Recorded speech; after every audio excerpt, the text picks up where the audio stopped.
Yep. So my guest today is I always want to call him Corey, more colloquially known as Yaer, especially since we have another Yeah, Corey in Canada who plays fighting games. I'll try my best or- to call you Yaer, no matter that's how unnatural that feels. I've lost my name unfortunately, but that's fine. That's fine. You still have your Yeah. reputation. Oh, very much so. For better or for worse. Yeah. Thank you for having me on. I really appreciate it. Yeah, of course. Have to complete the Fart Crew trifecta. Equally, I feel like you don't have people by that often. I was remarking to you before we started. We've got a Yaer's room reveal. Look at all, taking all of the 10% of the walls that are covered in posters. Looks about how you'd expect. Anyone that's seen him walking around, he's got a big old backpack, absolutely covered in pins. A little bit. It's To the a it's a vibe. It's very much a vibe. Oh yeah, for sure. It's to the point that like I was telling you last week, I saw someone walking around with your exact backpack without the pins on it, and I was like, oh shit, I should take a picture of this. And I had to like fight the urge to just take a picture of a stranger walking around. It's like when they take like a character, they remove like its like most notable feature, and it's just like it's like Uma's when they like take away like the ears, and it's like, who is that? What is that? Like this bag isn't real.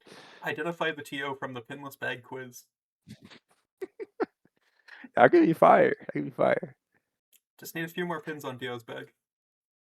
Yeah, no, he's a fraud. He ain't got that. He got no movement like I do, unfortunately. Nobody chefs it quite like Yaertaer. Unfortunately. With Yeah. that, we'll start from where Yaertaer started. I believe you were Yaertaer SSB4 at some point. You've corrected me on the SSBU part. Yeah. How far back are we going? Like when I started playing Super Smash Bros. For the Wii U, Tell me your or origin tale. When you were 6 years old, who did you pick?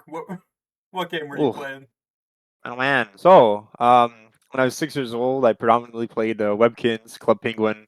I used to go over to a family friend's house, and I was obviously if you think I'm socially awkward now, then it was 10 times worse when I was a kid.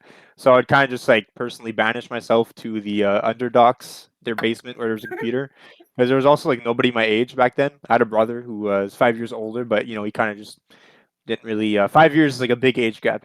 So Mm. I would play along the computer, and I would also see what games the older kids were playing because they would also most of them would go into the like the one of the kids there's bedroom, Mhm. and they'd be playing stuff like RuneScape and Adventure Quest and all that. So I also kind of like had my own campaign going on downstairs. I would frequently play RuneScape, yet I did not understand anything that was going on at all. I just knew that I really liked the anti dragon shield, and I Mhm. thought it was like the coolest item ever, even though it's like low tier trash as far as I'm aware. I think that's a theme But in your career. a little bit it might be where it all started. But yeah, back then I kept it simple. My brother made a username for me, Corey5319.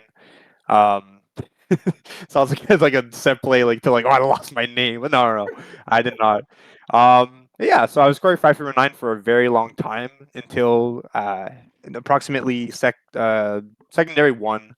I made the mistake of reading the Dragon Ball mangas at the school library Mhm. and watching Sword Art Online. So those were my Mm. first engagements for anime. I'd always been to like video games, but I wasn't like allowed to watch anime really as a kid. Naruto was like no all that. So kind of it's like my first big exposure, and it was amazing. I had a great time. These animes are really good when you don't have someone in your ear telling you it's the worst thing ever. No, I'm the person in my own ear saying, "No, Dragon Ball's fine," but I see the problems of Sword Art Online. And Yeah. I got really into anime, and that leads you down a dark path where you end up with the name the Otaku Gamer 5319. So that was me for a couple years, like 2 or 3. That was my Steam thing. I guess people would just be like, "Well, that definitely is like the most like 12-year-old name ever." Oh yeah. And you know, we did it justice, but there came a point where my friend Kroist, Mayplayer, GGST, and otherwise just kind of a JRPG guy now. But Big Demon is the kind of guy who I'd watch him lose against like Poop Fart 47 in bracket, then he would like bring me to game 5 or beat me, and it was always like, why are you losing to Poop Fart 47? Like this is crazy. But he used to be a different name. I don't quite remember what it was, but he went from something pretty. I think he was like or was that come? I think I don't know. He used to be, or one of his new names or old names, I think, is like Yasult, like Yseult. Mhm. And then he like upped the ante and he went with Karoyst, Karoyst. And I Okay. feel like I think I saw that and I was like, oh, now I have to one up him. Like this is crazy. I can't be beaten here. I can't beat the Otaku Gamer 5419. So I ended up somehow coming up with Yaertaer. I think I was tying it to air in a way. I liked it was like air. Um, Oh, then I'd always been like kind of into like fast characters, I guess. Back then, when I was a kid, I really liked Sonic. I thought that was the coolest thing ever. And then in Smash, yeah, I kind of now we're spoiling stuff, but as you know, I was like a Sheik player, so I used to have the ninja vibe. I used to have like that kind of mm. like edgy, all that. Zion took it on for you. He took on your Really, pain. really did. He's a lot better than I was. But yeah, we settled on Yaertaer. I guess on Twitter back then I'd be Yaertaer SSB4 or all that. So that is the origin story. But you'll probably wonder why I'm not Yaertaer anymore. I've been in the Smash scene. Well, no, that's not the right way of saying it. I started playing Smash approximately in 2016. And a lot of the TOs, especially the people would be like calling the matches, they were very French. So they would hit the for Yaer they would say Yar, Mhm. and then they would do like the two hit combo where it'd be instead of Tear it'd be Tar. So you'd have Z 8 years ago running on being like Yaertaer, Yaertaer, and I was like, okay, this is like I'm like I feel like I'm kind of abusing them at this point. So it's like I'm That's gonna just a simplify my classic. name. He still calls me it too. Yeah, It's funny, but yeah, I shortened it to Yaer. I think it just kind of it works. I think I perfected it. I've never thought about changing it ever. So it's we arrived at our destination finally. that's it. You get where you need to be in life. You just have to walk the path for a bit. That's it. I'm happy this segment was 10 minutes and Justin's was like 22 seconds. But yeah, of course. So But Justin is just you're Justin. Like he actively struggled with. I was like, what else would you be? Oh fuck. I don't know. Footsies. Like, no, he was not having it. I know. But that's part of the If fun of it. ever, oh yeah, for sure. There are like serial name changers on Stat.gg where like Hmm. it's cool for a bit, but I feel it's hard, especially when they shift names so dramatically. Because like I'm the kind of person where like if I've been calling you one name for a year and you switch, I'm not calling you your new name. I'm sorry. Mm. Dragon of Montreal was like a very clear victim of that. No, no, no. He is. David is very clear. Dragon of Montreal is his title, but Maverick is his tag. I didn't know it went that deep. Yeah, no, Okay. no, no. Like, if you point it out to him, he goes, "Oh, no, no, man." And Dragon of Montreal is just like the title. Like my name's still Maverick. Is that like willingly, or is I that don't know. because I like I don't know if that's cope of like people just wouldn't call him Dragon of Montreal. And he was like, "Ah, fuck." the greater Grand Blue scene calls him Dragon of Montreal because they just like don't know. Well, that's it. They don't know him like that. They don't. They're not friends. They're not calling him his name. They're calling him his title. Yeah. Oh well. It works for me. Yeah. It's just like too many like in jokes now about like Maverick. Now Mhm. that's just Oh yeah, of course. unblockable. I mean, same. Like my tag might as well be Munchers with like half of the people in Montreal at this point. I wonder whose fault that is. It'd be a certain J named individual. But I don't mind it. yeah, Yeah, it's a fun contraction to hit sometimes, but yeah, exactly. I don't know. I was a bit of a problem with the name changing for a bit, but like for me, it's entirely just like I don't know. It's a vibe. I'm just like it's Start GG. That's not real. You can change your phone yeah, number at no, any time. Like I remember at Perfect Storm 2 years ago, I got seated dead last in Grand Blue because I was just like I don't know why. There's just an image of like Homer Simpson like with a little thought bubble and like a dead Bart, and it just says Bart die. yeah. And I thought the image of that, but with Nago popping in the little thought bubble, was really funny. So I was just playing as Bart die for like a month. I just didn't. Yeah, Yeah, no, I. understandably, they're like, who the fuck is this? I don't think I've had the opportunity to see Grand Blue at one of those events, so tragic. But I always try and keep an eye out because people do. They change their names and they get upset when like they get seated dead last, and it's like, how am I supposed to know you went from like insert your actual name to like the most like innate, crazy thing. It's like Oh yeah, there's a like certain point where you gotta let the TOs know. yeah. Oh yeah, like there I was entirely just like, yeah, that's my fault. You got me. That's it. Because you're reasonable. Some people, they take things very seriously. So Oh yeah, I mean I'm bringing a real playing with toys mentality to the function. Sometimes you get upset at playing with toys, but like you still yeah, gotta yeah, remember you're playing a video game for like $30 if you're nasty. that's it. You're indeed not playing with a bomb strapped to your chest. Your family won't die if you lose. No. What if Nuggle Pups? Uh, Hmm, that's different. That's different. Twitter's gonna run you for this one. Yes, sir. I guess just finishing up this tangent, there's something I always find really funny on the topic of Z pronouncing people's names.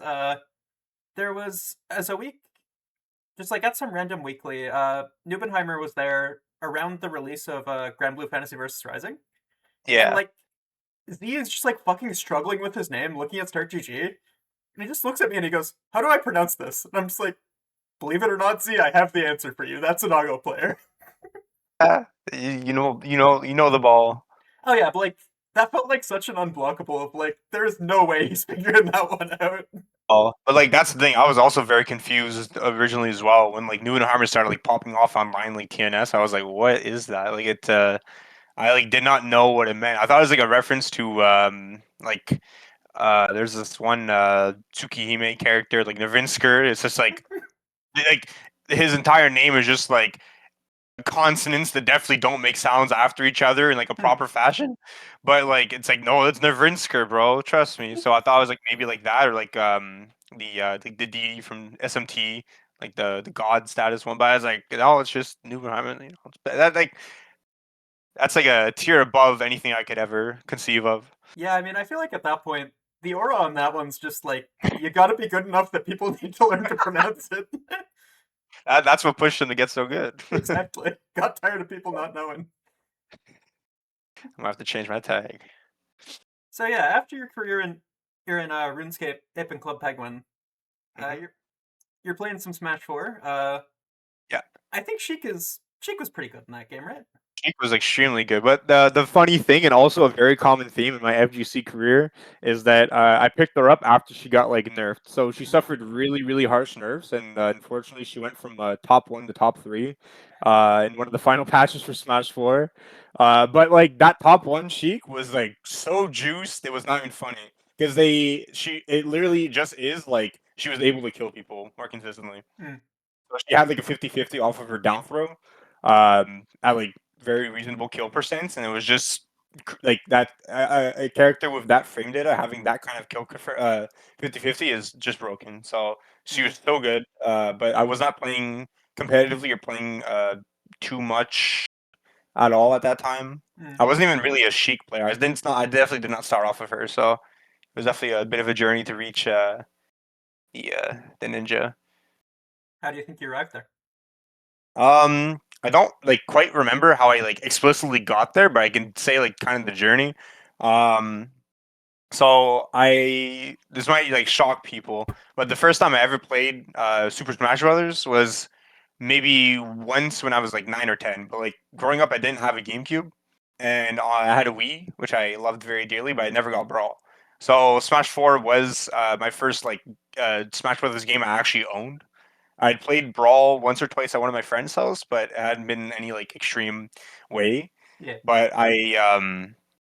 I'd played it. I got the demo code. So back then on Club Nintendo, there is a thing where if you're like a member who had a certain amount of coins or something, they would give you a code where you can redeem it on the eShop, and it would be 30 plays of the demo. Because back then, demos on the 3DS, they would be like a finite amount of tries. Huh. And then you would just not be able to open up the game. It was crazy. It was stupid. I don't know why they locked the demos That's behind that, but wild, yeah. yeah. So I had 30 attempts at playing Smash 4 on the 3DS before the game came out. Back then, it was in the demo it was only like 6 characters, Mm, and I didn't really vibe with any of them. It was like Link, Pikachu, Mario, Villager, um, Fox, maybe. I don't even think Fox. So it was very small thing. I didn't really vibe with anyone too much. But I like really liked it. I played the demo a lot. I was like, okay, like this is like really neat, and that basically became like the game I really wanted for the year. Um, I kind of it was the start of the school year Mhm. when I was in secondary one, and a big thing in my life was like if I do well in school, my parents are willing to buy me a game. Yeah. I kind of like locked in a bit. Starved year is also very easy, but I remember we went to my aunt and uncle's place, and I'd asked my dad, like he had bought it, but it was like, no, you gotta like up your grades if you want to like get it. And it's like, okay. So there was like one, like I'd gotten a few good test scores, and I asked like, Dad, do you think I can like play it here? Like, and he's like, okay, but like you got to like give it back after. He wasn't like fully convinced yet, Yeah. but I No somehow fishing there got yet. away with it. Yeah, I somehow got away with it, and ended up like it was in my collection now, no taking it away from me. And that game kind of just like became the really like the only thing I'd play on my 3DS. Mm. Um, at lunch, I'd play with my friends in the hallway. We didn't really have like a that's like a arc later, but during like 3DS era Smash, because Smash 4 Wii U only came out in December, so the Yeah. 3DS version dropped in September, uh, Wii U in like November, or December. So it was like we start off with the DS, we play at lunch. People would always be like, "What are they doing? Like, why are they all being so loud? And what's that like machine in their hand?" But it was very good times. I was very lucky to like I was like a nerd, like like socially awkward nerd, but like I Oh, always yeah. had friends in high school, so it was very cool. Um, but yeah, so I would play, and I started playing Little Mac. Mm. It was I guess I just really vibed with it. I got kind of into like I don't know. Yeah, no, I can't say I really did, but like, I was like, yo, Little Mac's my guy. Um, How things change. and I know it's crazy. And yeah, so we did that for a while, and then finally, Smash for Wii U came out, and I was extremely, extremely blessed and lucky because I had a teacher at my high school. Well, okay, do I name drop him? I feel like yeah, like I don't think people are gonna be like, oh my god, it's Mr. Tam. Oh, it's Mr. Tam. Or Mhm. refer to him as Mr. Tam. And he's also like a big nerd as well. And he would host these tournaments after school. So it'd be like once every Friday or like bi-weekly Friday, where we would he would just host a Smash Bros. Tournament, and it was like such a good way of like meeting other people too, Yeah. and just like having our group like have a place to be at lunch. And it was kind of like the first exposure to competing, which is super Mm. nice. It's I like really I owe it to this gentleman for where I am now, especially in terms of competing, organizing a lot. Like it's that might be like a big factor in why I decided to like go into teaching, so I can see Mm. how like people might not think they have like a big influence on these students' lives, but like just one like simple act can be so meaningful. So I it's completely agree. yeah, so that gave me a good opportunity to explore that side of me, and yeah. Let me know if I'm rambling. By the way, I can like there's like a whole like arc or No, like no, no. Like, I appreciate if you're rambling. It means, like, if you weren't rambling, I would be trying to ask you follow-up questions to get you to ramble on these topics anyways. sounds good to me. I have some more in me. Um, yeah, met a lot of people. Even what kind of makes me really happy too is one of the people who I'd met in high school. He was 2 to 3 years like ahead of me. Mhm. Um, but I played Smash with him, and then now we're both. He's a teacher at the school that I'm interning at as well. Oh, So it's just cool to see that, like, kind of like that. Also, mean like I kind of interpret that as like the Mr. Town also inspired both of us to become teachers too. Like, yeah. yeah, that kind of thing. So. Definitely my career, I intend to pay it forward. At my previous internship, I hosted a video game club Mm. with one of the attendants there, which was super nice. Obviously, I didn't get to continue it, but I saw the kids really appreciate it. It's so healthy to give people who often feel like they're not really socially accepted out of school like a place to be somebody Yeah. in a way. I always thank teachers who give kids those opportunities because it can be torture to just have nowhere else to go but the hallway, and people are just you know some people get a lot of joy out of poking fun at people. So Yep. I really often the people, especially schools and I think like higher admin, they look at, oh, like why have like a video game club? It's just like they're just playing video games. That's not proper, but they don't see that it's like actually a social thing. It's so much better to have them playing video games at school together in a room than playing video games online. Not making those connections. So Yeah, you gotta go to your locals. yeah, yeah, exactly. And that is exactly might be where it started. But yeah, all that to say, I frequented those tournaments for a long while. They went up until Sec 5. I think they kind of died down by like Sec 4, Sec 5. Mm. But it was still it was in like those very important developmental years. And in Sec 2 or Sec 3, I can't recall. I find out I get like into competitive Smash. Mhm. I see it online. The uh, the first YouTubers, Smash tuber that I kind of get into is Zero. So I see his content, and I'm kind of like enamored by it. I'm like, oh wow, because it was a point in his career where he had like suffered like a hand injury, Mhm. and then he stopped playing, and then he came back and he was like losing like really badly. So it was kind of like a underdog arc for him. Mm. Like he used to be on top of the world, all that. So I was kind of like really taken in by that story too. And I feel like uh, I mean, we'll talk about the controversies after because it does play a big part in kind of why I started losing my love of like Smash. Mm. But I kind of like the idea of like storylines to me is like a still a really important thing to me today. Yeah, same. Um, it's beautiful. It really is a wonderful thing.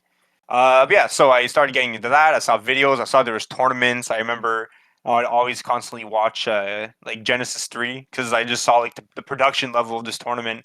And it just felt like such like a insane like place to be, place to compete in, place to make top eight at. Yeah. So I was so taken in. I was like, I didn't even know this like world existed. Look at you Um, now. You're going to Denny's instead of playing your pools at Majors. that's it. That's what happens when you get old. But yeah, so I got into that and I started like trying to find out if there was tournaments near me. And there was one 10-minute drive away from me. I was very lucky because not everyone can say that. Mm. A lot of people they just like they wish there was a tournament 2 hours away from them, you know.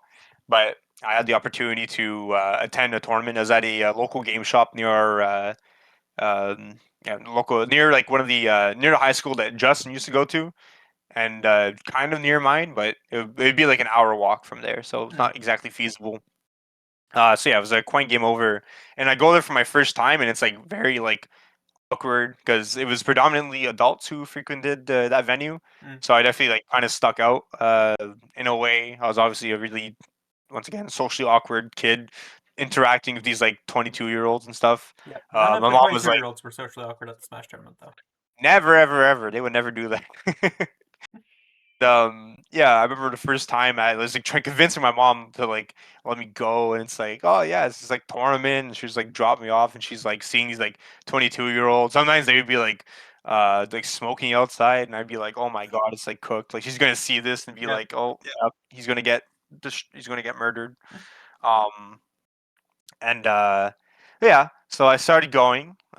Good times. The if people have watched the Fart trilogy with mine as the last one, then they'll know kind of like the preamble. But I ended up meeting a couple of lifelong friends, and my friend Kroist also like starts coming as well with me sometimes, which is nice to kind of have like that common person who it's a lot better to go to a local someone you know than like try and just make friends like not knowing anybody. Oh, for sure. It gives you that sense of like, Yeah, I if meet Justin. I meet now one of my friends, Captain Quark, and all that. Rest is kind of history for him. The DTM as well that was mentioned in Justin's big throwback. It definitely was just kind of once again it kind of goes back to that like hmm. I'm the Yappler. This is crazy. Uh, let's talk about the Melee documentary. hey man, if you're but trying to, oh, sorry, my cat turned down my volume. My all bad. good. Yeah. Yeah, I was talking about the Melee documentary. So, one of my favorite pieces, like my favorite documentary of all time, personally. I feel like it really encapsulates the time period Mm. and the general like feelings of competition, especially. And at the start, they're talking to what's his name? They're talking to a wife, the Peach player, Mhm. and the wife is like, "Oh, you want me to summarize like everything?" And just like want me to summarize all of Melee, and they keep it until the end of the documentary for to finally like see his answer, and he talks about how like the competition like gives you a chance to be somebody, Mm, especially. So I think like a lot of the time people say like people are cringe in fighting games, true. and that they take it too seriously. But I really do look at fighting games as like it is a chance to be somebody. Often for people Mm, who never had a chance to be that yeah. in high school, sometimes in elementary. So uh, making a crew where it's like yeah, we're like the teenager crew, and like we're gonna try and beat those old people. We're gonna like Mine they're crew is, like by the way. yeah, exactly. Where it was very real at the time. And so we made DTM, and it was interesting. Definitely was a test on me because like it started off like we're all like very motivated, but Mhm, over time, other crews kind of started popping up, and like objectively, like there was better players in there as well, and we would often have crew battles at the local, mm, which I think kind of like scaffolded my interest in like special events at the local level as well. I kind of saw those as like extremely awesome. um, they did fight cards, they did crew battles. Like for me, like seeing it now, it's like they were definitely like very ahead of their time in that sense. Like I thought, like if I didn't know any better, I think it's like oh, like fight cards and stuff is like something like Montreal Air made, but no, like it's definitely a cool thing that should be applied in most places. yeah. Um, so yeah, so DTM happens, but then people start kind of getting the vibe of like, oh, they'd rather kind of be in like a different team. And at the Mm, time, I was like a very immature like individual, so I kind of like took that hard. At the time, like Justin was like way, way, way better than me. He was like very, very good. mhm, Not as good as he was in Smash Ultimate, but like definitely starting to be a threat in Montreal. And there was a point where like he wanted to join one of the other teams, and like I feel really dumb for it now, but like I definitely like made like a big deal out of it back then. But like now it's just like who cares? yeah. It was who cares like a week after. Like I was just like, wait, I'm like being really immature.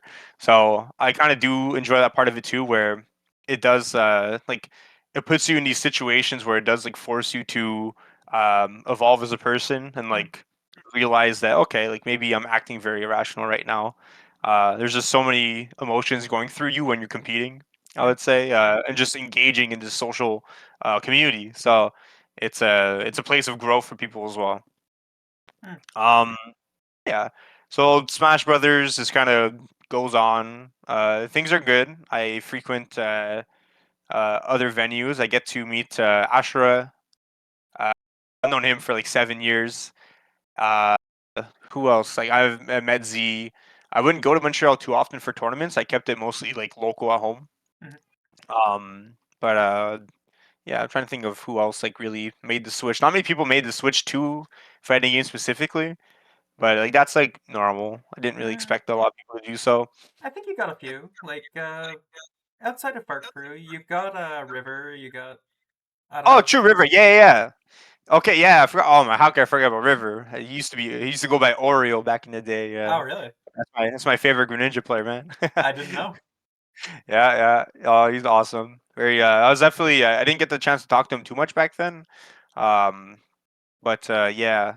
Oh, definitely. It's very nice to see him. Venom as well. Yeah, Unfortunately, decently retired from fighting games at the moment, but that's a cool thing. Like, good ending. uh, yeah, honestly. But how do I put this? People come and go, Mm, and sometimes they do like come back. So it's kind of thing where like I don't think goodbyes in the FGC are forever mm, because you don't have to come to every single tournament. It could just be like I see you every UMAD. Like that's still really meaningful. yeah. Uh, so yeah, that's one of the beautiful things. Yeah, so Smash Four kind of goes its course. Um, I'm assuming one of the questions is related to me as a competitor back then, so I'm going to save that for later or something. Um, I have broad talking points, but like for example with Justin, most of my talking points for him he just brought up on his own. okay. So I was kind of just like, yeah, okay, cool. You answered the stuff. Like it's not too structured at the end of the day. Like if you touch on what I want to touch on, either I will like I'll get curious about stuff and have more to ask, or I'll just go, yes, yeah, you got there. All right, sounds good. Like yeah, Um, don't hold yourself back from talking about anything for the sake of structure. sounds good. Okay. Uh, definitely going just straight like a bullet train going ahead. Yeah. So Smash Four, it happens. It does its course. And we get to 2018, I think, 2017. and we're kind of getting tired of Smash Four. It's getting to that point where we had one of the I'd say the day that Smash Four died was the Evo 2017 incident with like the two Bayonettas who were just taunting at each other, and Mm, they had to be told to play the game. yeah, That was kind of like the unofficial death of the game in the community's eyes. It kind of just got to a point where people just kind of were like, yeah, the game, like the balance is not going to change, and we're just kind of done. Bayonetta was for yeah, sure like a toxic top tier. So that definitely felt really bad because it was also our first year being on the Disney Channel.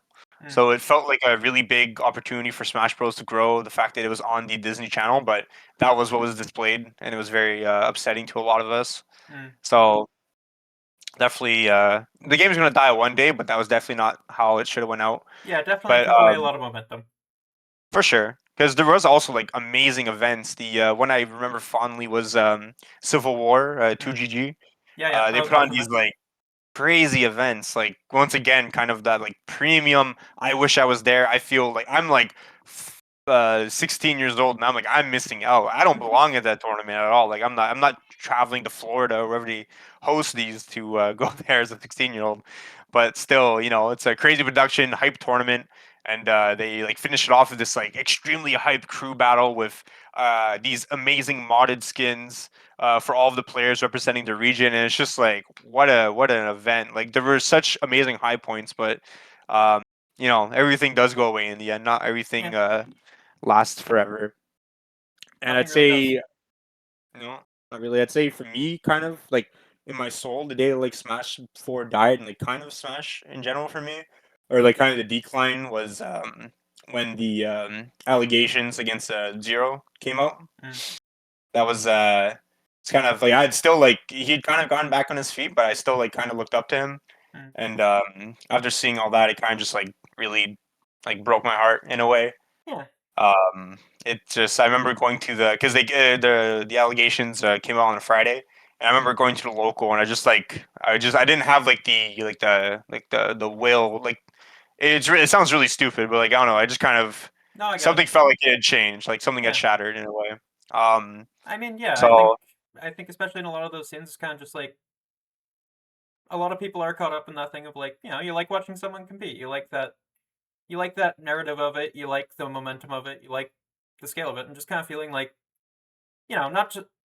There's always that sense of like, yeah, these are just people that happen to be good at the thing I like at the end of the day, but it's still like, you're reminded in that moment that people have the capacity to do some pretty bad shit. Like, it's that reminder of like, nah, just because someone's nice at the game I like does not inherently make them a good person. Does not like, I don't know. It is just a bit of.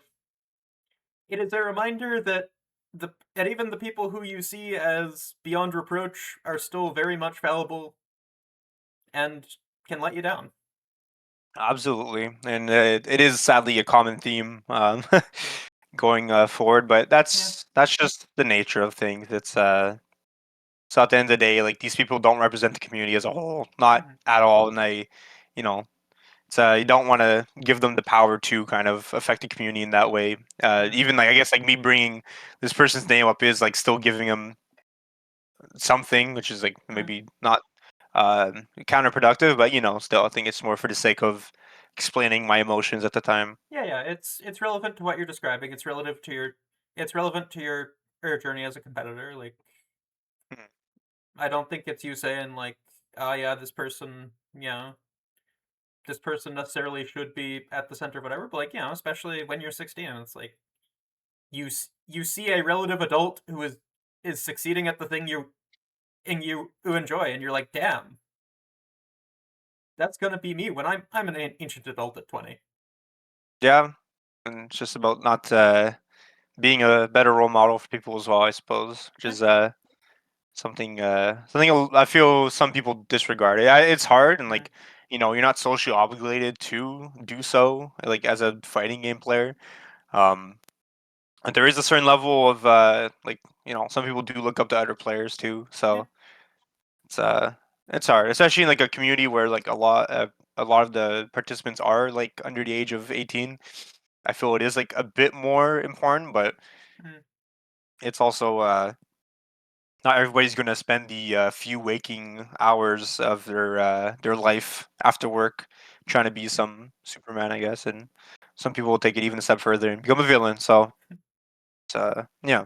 Anyways, I suppose enough about that. yeah. So that controversy and banning happens, and I believe not too long after, Smash Ultimate is announced, Mhm. and hype, impeccable hype. That trailer, amazing with the Inklings. I didn't see it coming personally. I was watching that Switch Direct. I think I cried. It was like Jesus, because we really didn't. Like, I really didn't expect it personally. But it was just like, oh my god, like what is it gonna be? So uh, they show a bit more of the game later on. I think the Switch Direct was in March or April. So I think around June they start like releasing, or maybe the game comes out in June. I don't even remember. Um, no, that game came out in November. But in June, I remember they have a Smash Invitational, Mm, which they hadn't done in a while. Famously, in the Smash community, things are not very good between the community itself and Nintendo. So seeing an invitational where like they're inviting real people, not just like celebrities, was very cool. So we mm, saw all the top players and all of that, and we thought that like okay, this is like a really big step in the right direction. yeah. We might actually get to a point where like Nintendo supports us and doesn't try and like work against us. But unfortunately, after Mhm. that, things just kind of fizzled out, and where we are now, where it's like the it is a like when you're hosting a tournament, you're working for Nintendo now. Yeah. The ball is not you're begging for the right to run a Super Smash Bros. Tournament from them. So Getting the Splatoon bracket device. you are that might be actually I might explain a lot of things now that you mentioned that. I might actually explain why certain decisions are made at certain tournaments. I think. I mean, yeah. I think that is just the case. Like, Mhm. Especially I with like stream time and all that too. yeah. No, no, no. Like that is 100% that is a Oh, Nintendo game. Like, I see. Okay. if you want to run, if you want to run the game that you want to run, you break them off a piece.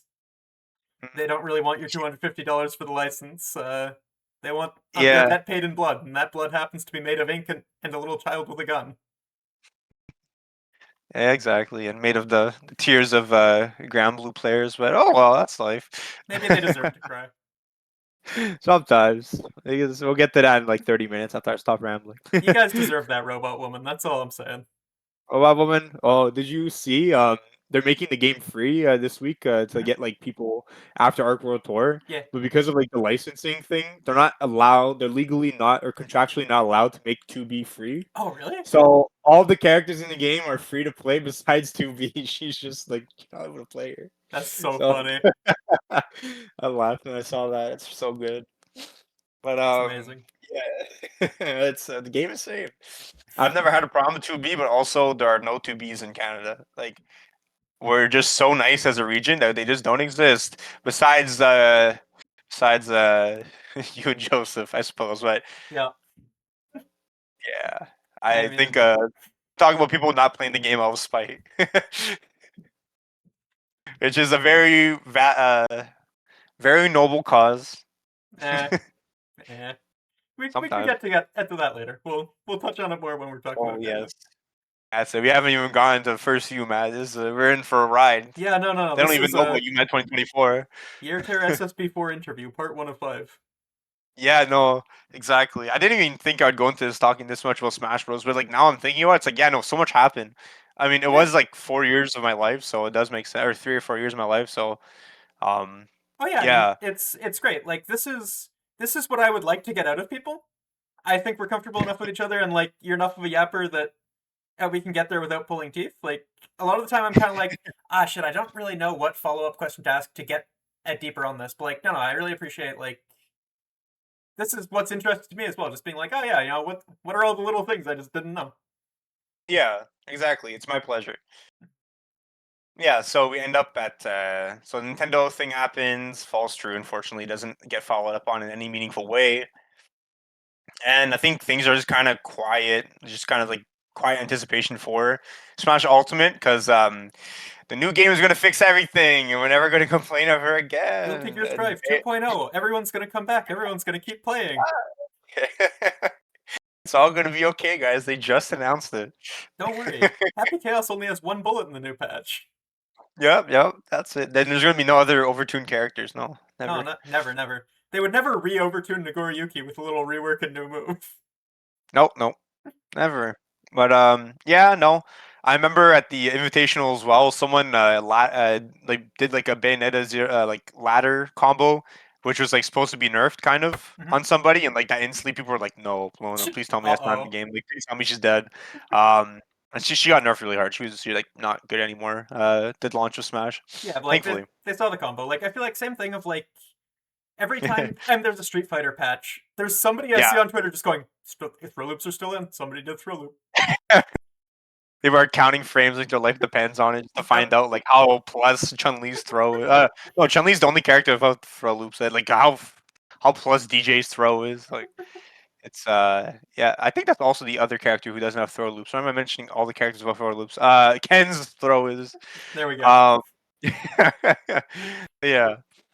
Uh. Anyways, yeah. Basically, nothing happens for like a couple months. My last we used to have DreamHack in Montreal, Mhm. which was super cool. I couldn't really appreciate it as much when I was a child, basically.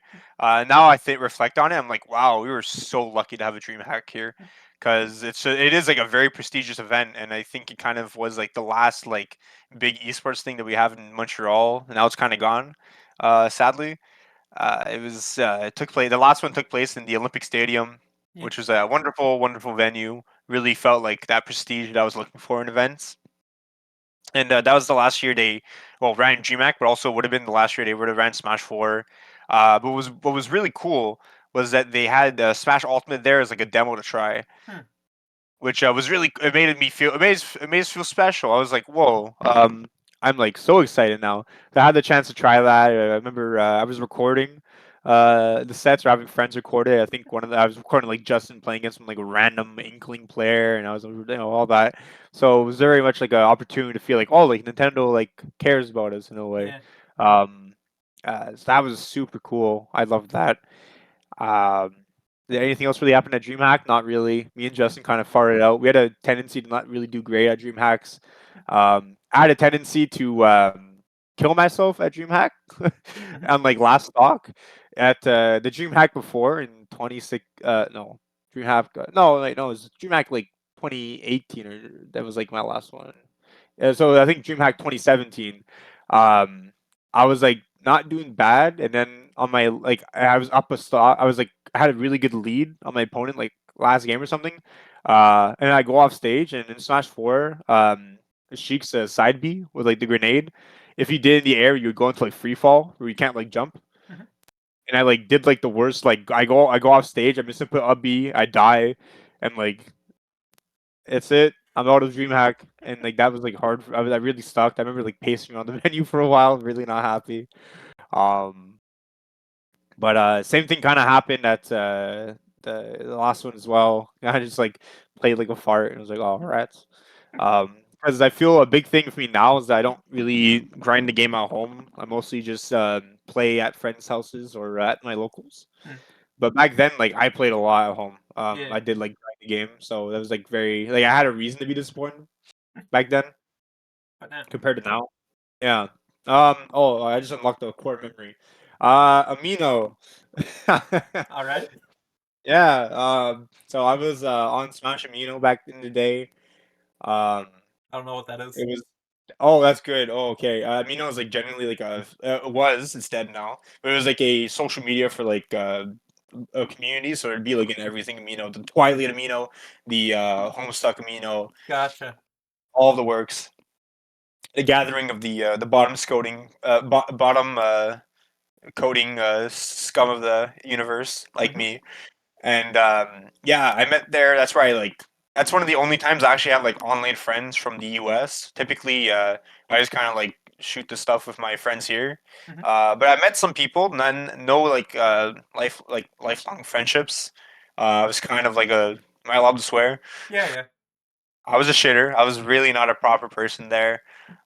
Would like get into like fights often with people for like no reason. Just kind of like I had an ego back then sometimes. Mm, Or this kind of like idea. There's also like it was once again a kind of thing where I was a teenager and there were like actual adults on there, so I would be doing one thing and they're like, why is this kid being like this?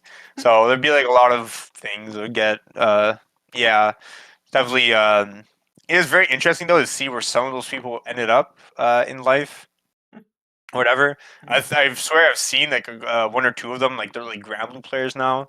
I think one of them is like a Fire Emblem YouTuber now that I like actively watch, which is pretty funny. And also okay. they play Granblue.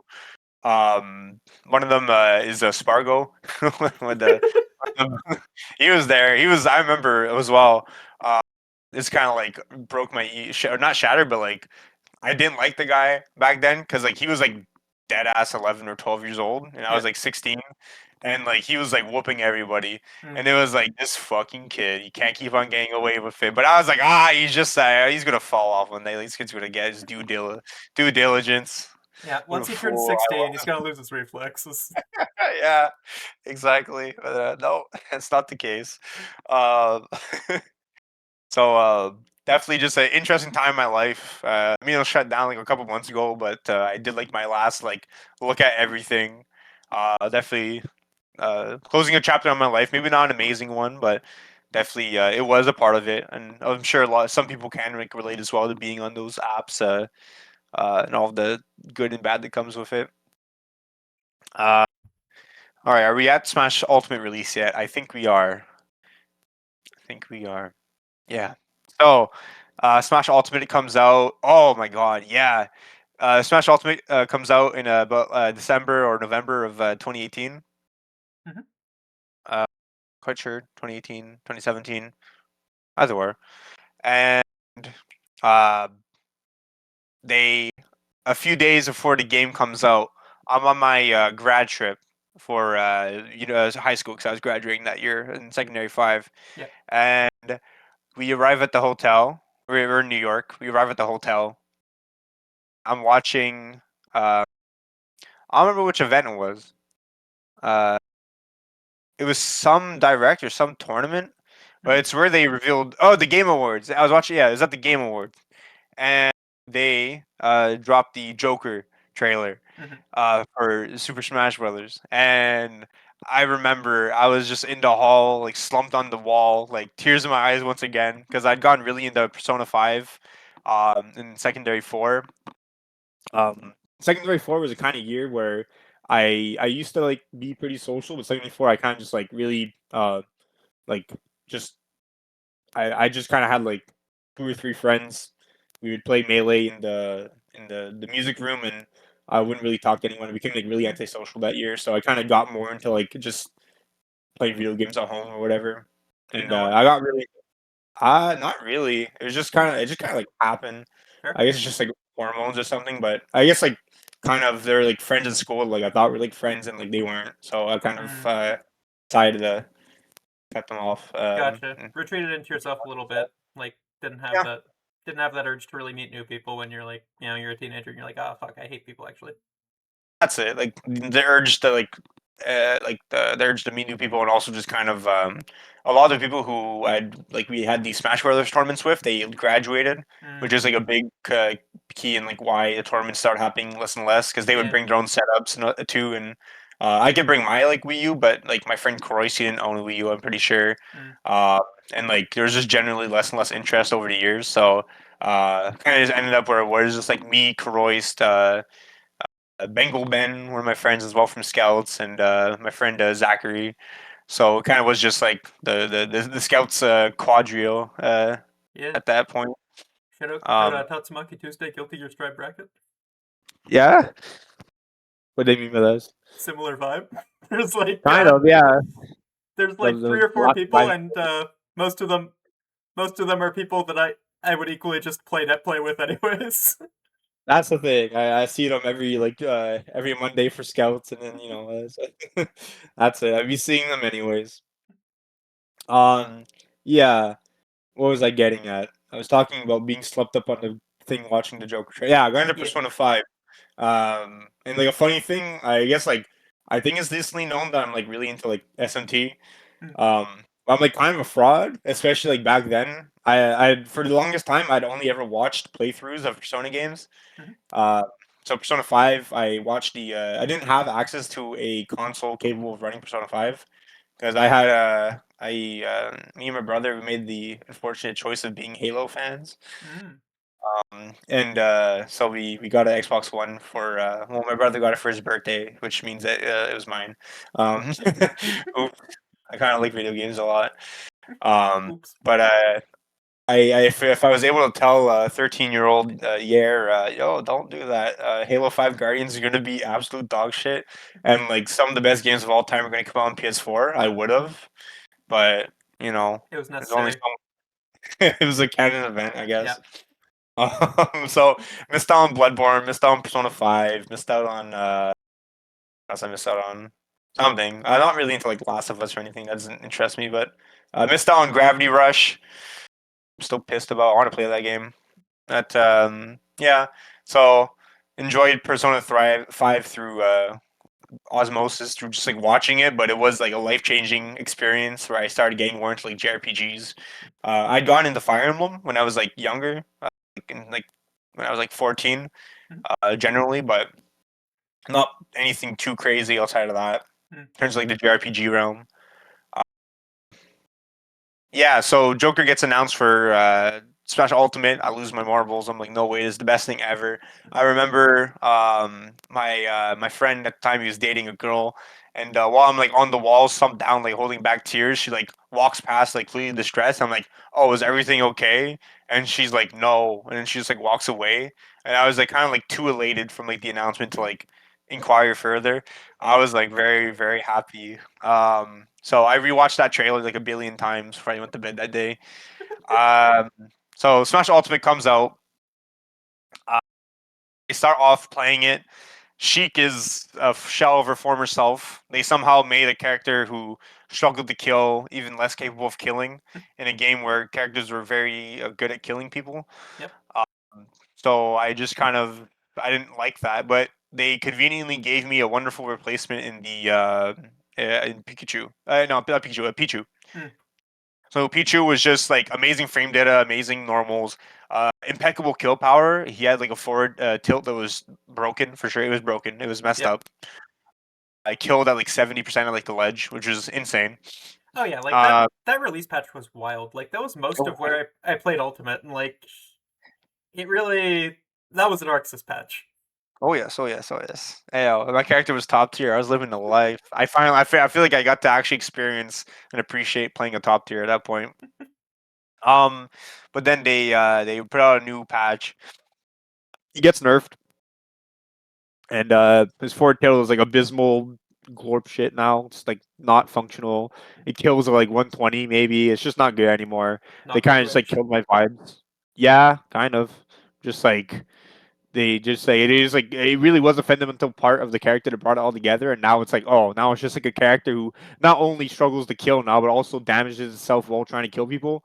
So it's like even worse like a situation in Sheik, honestly. Yeah. Um, so I was frequenting locals. By this point, the coin game over. They weren't hosting locals for us anymore, so I had to go to Montreal. So I remember watching the Everyone Is Here trailer. Hmm. I watched that at the Z venue in it's on the Orange line near Montreal Metro. Hmm. So he had this one venue above like a restaurant.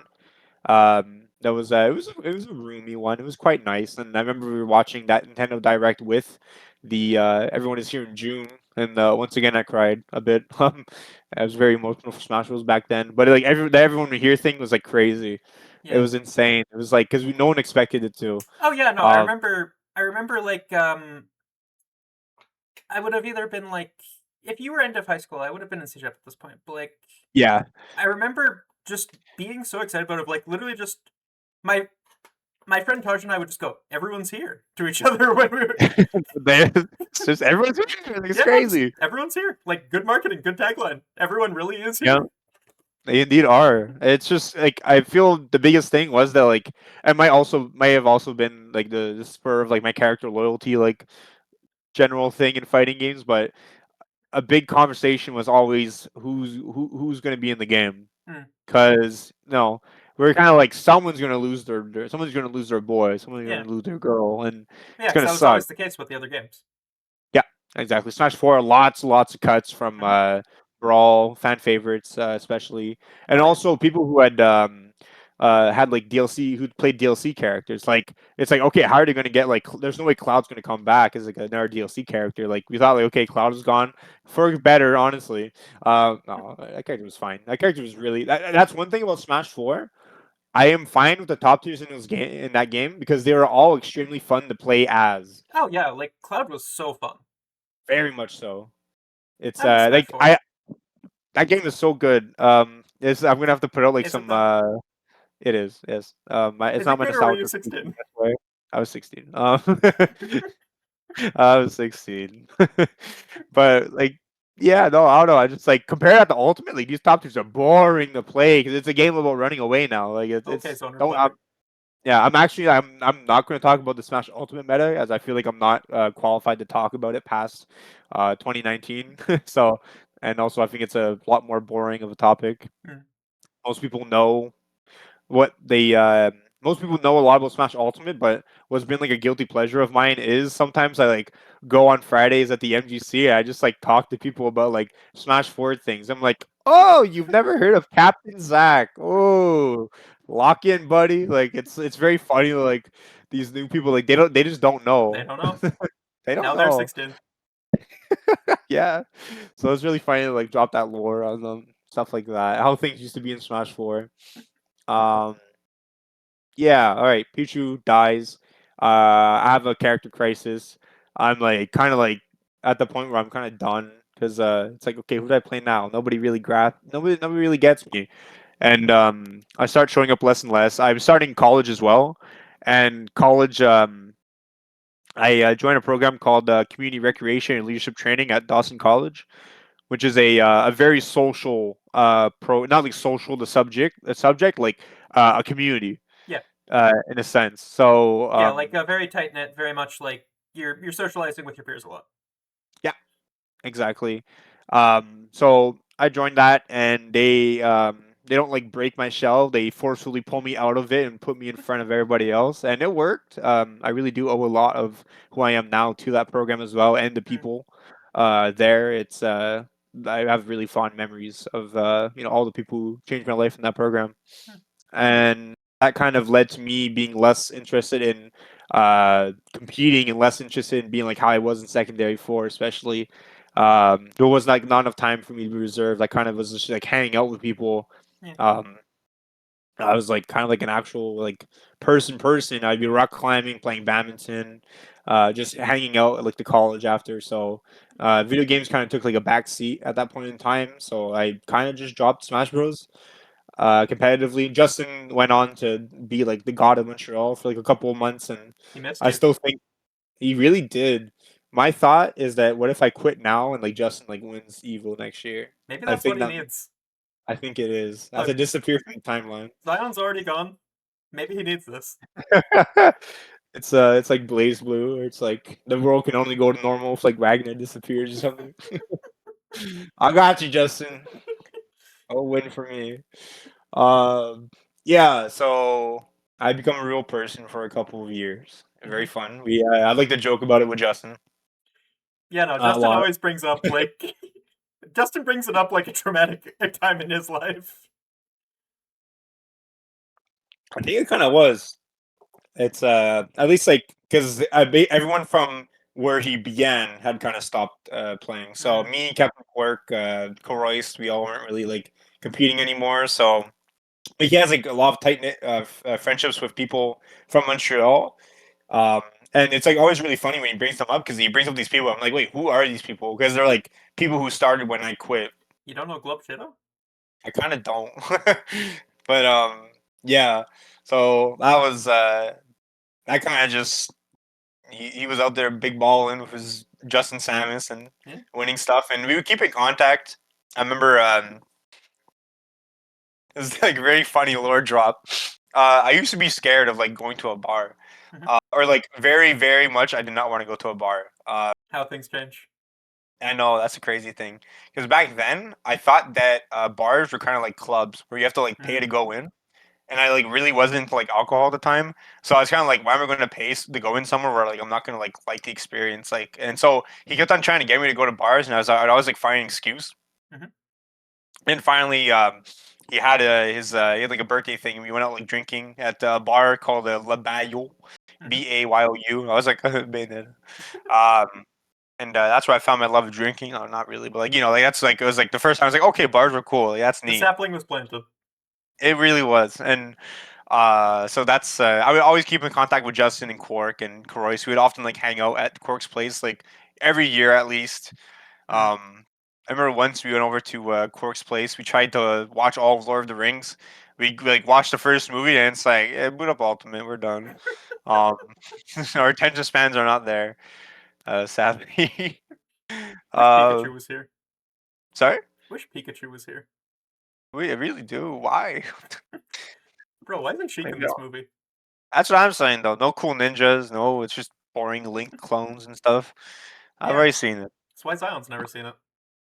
Yeah, I don't blame him, man. I'm not even Yeah, sure if he has or not. I'm just spreading lies about him. probably hasn't. I don't think he has the attention span for it. Damn. Loving. Damn. Don't say damn. Tell me I'm not wrong.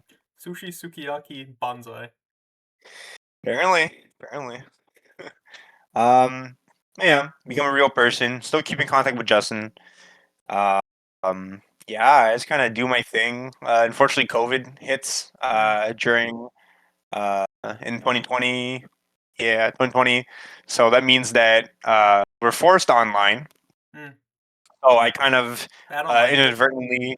Sorry, Bad online too. bad online too. Sorry. In Smash. Ooh. You got some Oh bad online God, in that yeah, yeah, game. yeah. No, there's no reason to play online in that game. That was miserable. Um, so I was not even like considering like back then. I played a few online tournaments at the start of Ultimate, and I was like, ah, these are like not fun because I've always had like kind of a problem with playing like ranked and playing online. I kind of don't like the idea of not being in the same room with someone when I'm like competing Mm. because I always just like my brain is always just like yeah they're like laughing at me and like I know Mm. it's like or I just don't like it. I play these games for fun. Yeah. I only play online even nowadays if I like extremely have to. Mm. Like if I need really good Soros practice to beat Maverick at a tournament, but Yeah. I can't ask Maverick for games. I go ask one of our wonderful Soroses in Canada instead. But I have no will to play on at home. I just Mm. don't. um, yeah. So we get forced inside of our homes for a couple of years. You might have happened to you too. No, no. Maybe. They didn't have that where I'm from. No? Oh, that's pretty cool. Where you No, just from? I think I'm from Florida. Oh, yeah, that's true. Actually, like high key, actually, was Yeah, crazy they people. just kind of thugged it out. They really did. I mean, I guess not all of them died. So they're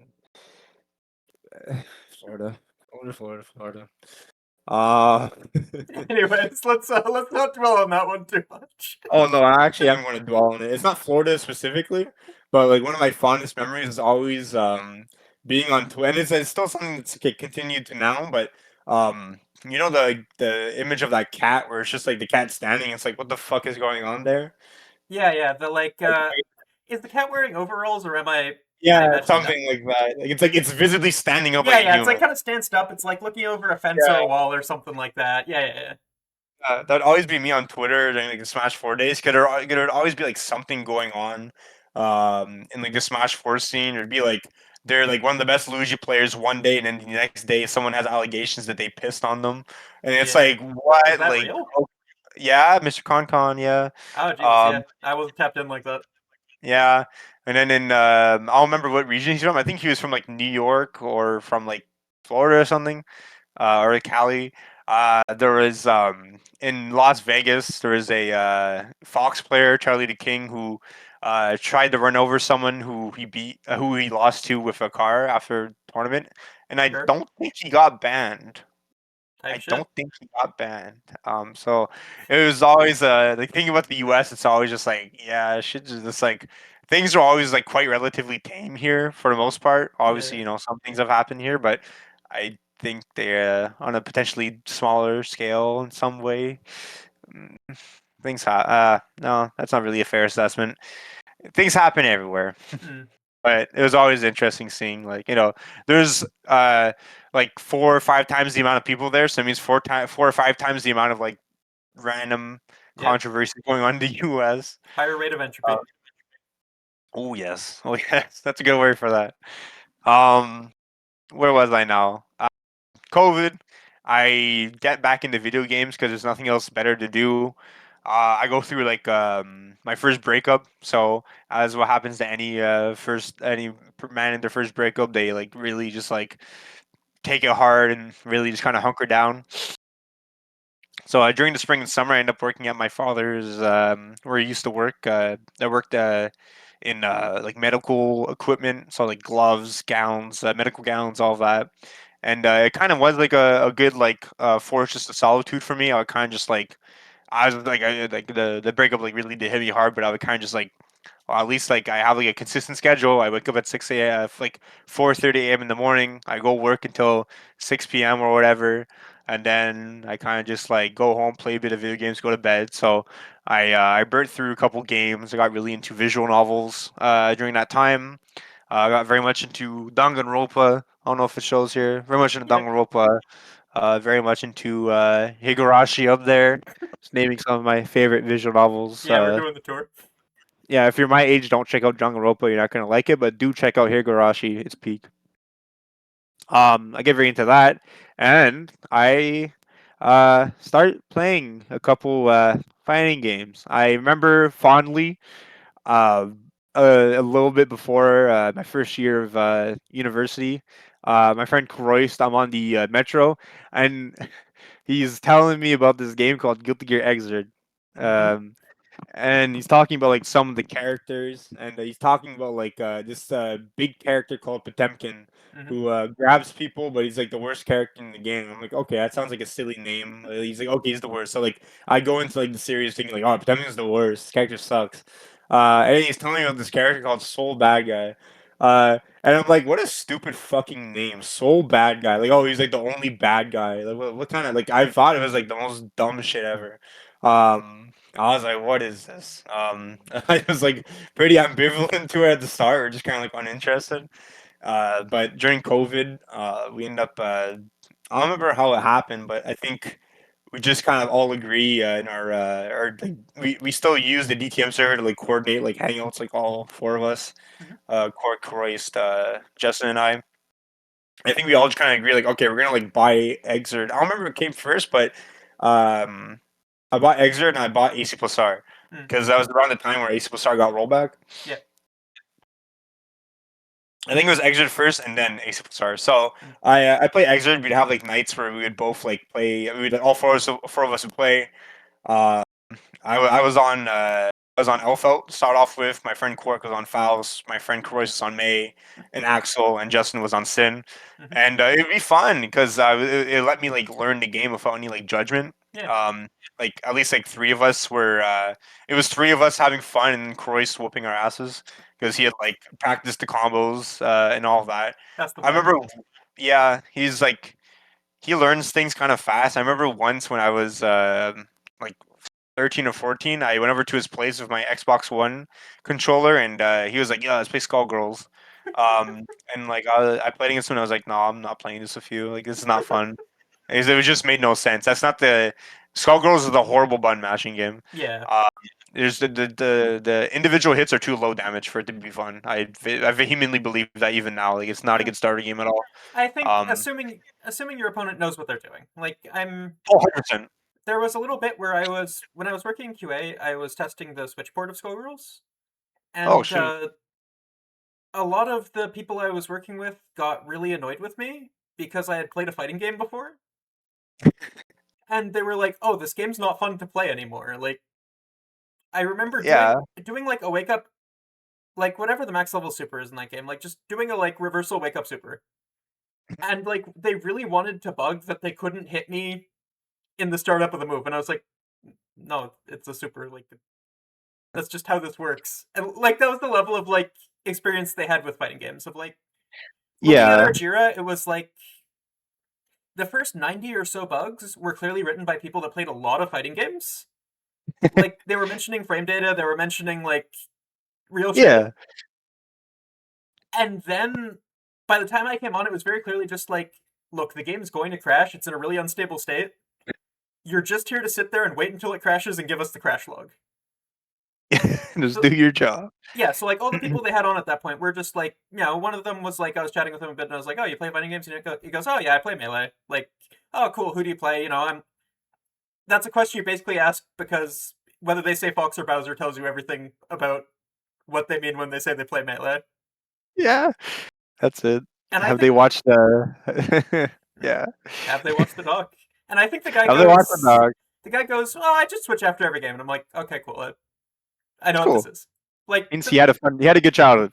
no, exactly. Like, they wanted to have fun with toys, and like, even if I didn't play Skullgirls, I was still just like, I know how to do like normal special tag my guy in, and like, I remember in the week I was there, seeing the light just leave their eyes and be like, oh, this game's not fun actually.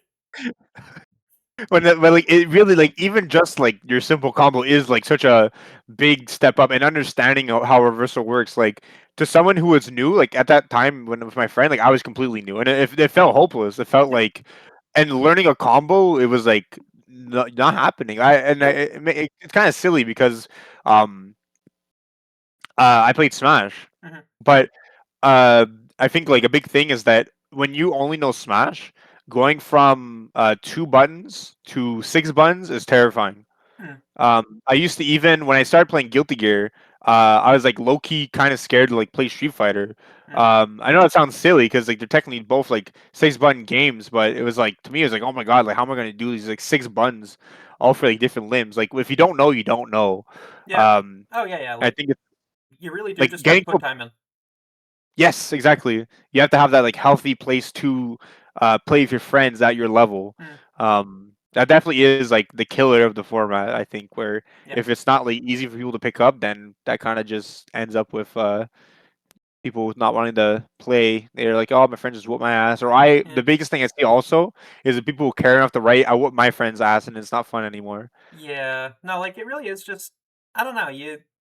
I think if you don't have a friend that's around the same level as you really need that masochism of just being like, damn, I want it though.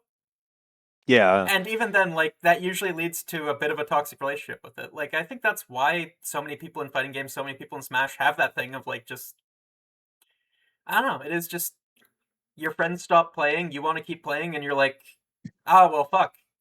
Now I was having lots of fun playing toys with my friends. Hmm. Now suddenly they put me in the grade higher than me is football a league, and you know what? The bigger kids are better at tackling me. Well, this has to be worth something, so I'm just gonna sit here until I'm the big kid. That's it. I'm gonna put all my life on this. I'm gonna. Yeah.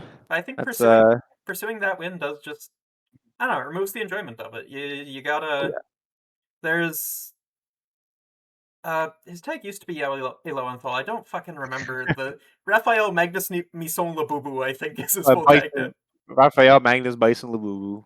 Oh, okay, I thought it was Bison, like a fucking French middle name. Oh, that was like, oh, it might be. I thought it was like Bison, like M Bison, but you're right Well, actually. we'll have to ask him. Either way, like he's a zoomer that goes to our locals and like I think has a pretty good knack for just figuring out a good strategy in a fighting game. Like not even necessarily being like, oh yeah, I understand everything about it, but just kind of be like, oh, this button's fucked. I'm doing it. Oh yes. And like I so often we'll just have some discussion about like, yeah, it's playing with toys. I like the fire truck. The fire truck's red. And like Yeah. he really is just proof to me of like him and Marciro. I always think about like, no, you know what? If I'm smiling, I learn faster. Like both of them, like Yeah. are absolutely nasty. And when you watch them play, like you're just like, you're just doing shit.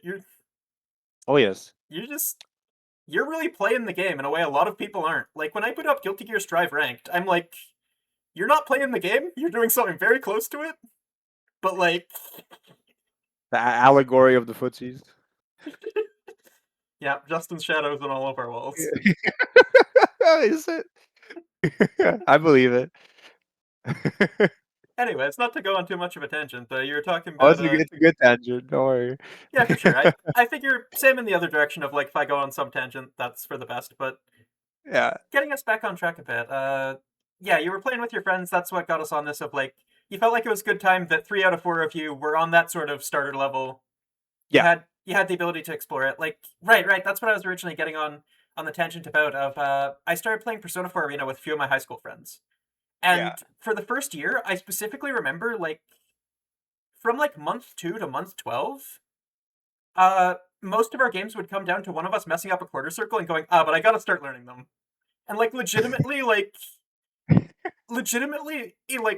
my friend popping off at just like doing a wake up super because he was like, shit, I did a double quarter circle. I'm so happy. Like And the like, forbidden knowledge. It's like the Black Flash. yeah, no, like it really is just it's Black Flash shit. Like, I still somewhat feel that way playing fighting games. Where like even earlier today, I was like, fundamentally, I know Nago close slash is +3 on block. Hmm. Like the entire day today playing that play, I just kept telling myself, my close slash is +3 on block. This is fucked up. Like, Yeah. just I don't know, just acknowledging like if I just do close slash and like stare at you, like recent Slayer play has taught me that you press close slash and if you do something immediately, they'll keep blocking.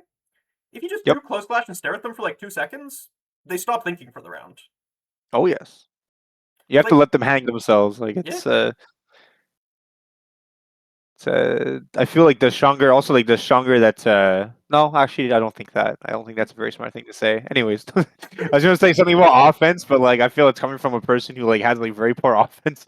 I was like, I don't think I even think like I'm not very good at like the letting people hang themselves thing. It's like a term that people use a lot. yeah, Um, but I definitely it's a I think it's an extremely hard skill to learn to where it's like learning to do nothing in a yep. fight, learning to not be pressing something in a fighting game.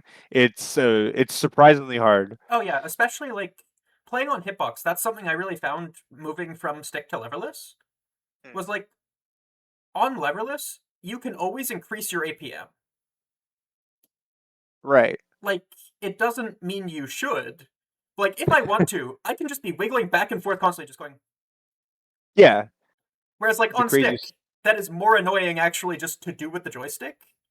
You feel less tempted to do it. And, like, especially, I don't know, in Strive, like, you get tension for moving forward. Like, I I really have to fight the urge when I'm playing leverless to just, like, fucking wiggle around for, like, 1/100th of my tension bar in exchange. Fucking trade offer. I get 1/100th of my tension bar. You get to hit me with stun dipper. Like, Massive. Good objectively trade. bad choice, but you know, if you're especially when you're nervous, when you're like, oh, I should be doing something. It's so easy to just like, yeah, I can hit a button. I could hit a button. Even just I could down back for 5 seconds. Imagine that. Yeah, And when you play against a person where it's like, I'm gonna wait for him to hit a button, then you lose, and you're like, what? How can this happen? How could it yeah, be? yeah. So No, that's the. So as I feel it's something you say a lot, but fighting games are a conversation. yep. And sometimes you don't speak their language, and it's you can always learn too, though. No, exactly. I think a lot of fighting games are if what someone is saying to you is completely incomprehensible, you've got a translator in the game system mechanics. If you really sit there and try to Yes. figure it out, you will learn something about the game. There's the what's it called, the international phonetic alphabet. Mhm. There is like there is a general thing that everyone could kind of understand. There are enough plus frames into frame 7 moves that will Yeah. shut people up very fast. Yep. I'm -3. I'm doing a reversal. That's a picture. You don't need words for that. Everybody Oh, understands. that's a good example. Yeah. Pictures, exactly. Oh yeah. I find the general communication of pictures and symbols and well, then their meaning very interesting. Hmm. Is it something you like study and like so college? Is like a thing that Tiny you bit. like kind of okay? Like the term is semiotics, just like symbols and what they represent as a cultural sign, like a stop sign meaning more like in your subconscious brain because it has these cultural signifiers, even if the actual image Yeah. doesn't necessarily carry them until you've absorbed it. Like if you showed it to someone, like if you showed it to an alien, it would be nothing. But it's just so like in our like unconscious, Yeah, it's just like that hexagon shape and the red means. Hmm. yeah. Like even It's if even if the word on it is not in a language you speak, you still understand a stop sign. yeah. And I find that applies to fighting games as well. Like it's something I bring up a lot about. Like it was something that struck me a couple of months into playing Strive. This was when Molly was still occasionally playing, and they're playing Angmilia and just like doing something, and like I pick some option that I don't fully understand why I'm doing it past like, and I feel like doing it, and I think it's like they block and then hear me mashing something and then counter hit me and go, oh, they changed the frame data on that. I used to get frame trapped, and I was like, what the fuck? What? Like, Hey, that is understanding semiotics to me. Of like, you didn't read the patch notes. Like yeah, you don't play Strive. You're just like, oh, hmm, you can just tell. yeah, That's it. It's about like I think it's one of the really good things about being willing to at least put like 10 hours into like a bunch of games, mhm, so that like I feel like it is an objective fact, perchance like even a truism, but I feel like people don't give themselves the chance to explore this. But just playing another game makes it so that the next game you learn is even easier, and the next game you yep, learn is even easier. completely agree. um it's people should like take advantage of that. Yep. The a thing I always is fall back on in Magic is uh like 1 to 2 cards every single draft set. My friend Tosh and I will point at that card and go, "That's Time Walk," and like it's never exactly Time Walk, but like spiritually, that's Time Walk. It might cost more Yeah, mana, it might whatever, but like I have removed a card from your side of the field, and I have gained a card for it. That Yeah. card reads target player takes an extra turn. I have now That, drawn a card and removed your tempo. uh, so many examples of that in fighting games. Yep. That's Ragnar 5B. That's that's No, exactly. Like I remember figuring out how Lucilius 5B should be used because people kept calling it Ragna 5B. yeah. It's just it is. It's just like what are you gonna do about this? It's like Yep. And the funniest part of that is that I understood that despite not playing Ragna in BBCF. it's just the way people talk about it. Like Yeah, it's name itself the Jesus kick. You're like, what does that mean? Because it's definitely not a. It's not an allusion to Jesus. It's just like its qualities of bun is just like that's the savior. crazy. It's just a it's with the army knife. Yeah, Uh, it's interesting as well finding like I think people respond very emotionally to fighting games sometimes and figuring out where these symbols and ideas that catch on are real versus when they're just kind of how people feel. Like some of the Nago players are putting this guy like actual bottom 5 now. And like mm, that one really is just like I get it. He's a bit of a chungus character this patch, but like what if you were +3 and to shake my hand you're dead? Like I think character is perfectly fine. I think he lost a lot of sauce. Like I think he's still fun in a lot of ways. I like playing him, but all that to say, just like mm. I don't know. When I started playing the character, I found there was a lot of stuff that people said about him that just wasn't accurate, Yep. and there was a lot of other shit that completely was. And being able to actually parse who knew what they were talking about and who didn't kind of did just come down to how they were talking about it, how they were performing their arguments. Like even just somewhat that thing of like, when you talk about this, are you telling me the exact phrase I've heard before? Or the sentiment in Mm. different words? Because one of those makes me feel like you've reached a commonly held conclusion, but are expressing it organically. And one of them is like, no, this is literally I pull the string and you tell me that Nago's fucked. Has there been like human thought waves behind this series of words? I definitely do subscribe to the thought that like 95% of the Player base cannot be trusted to actually give like actual like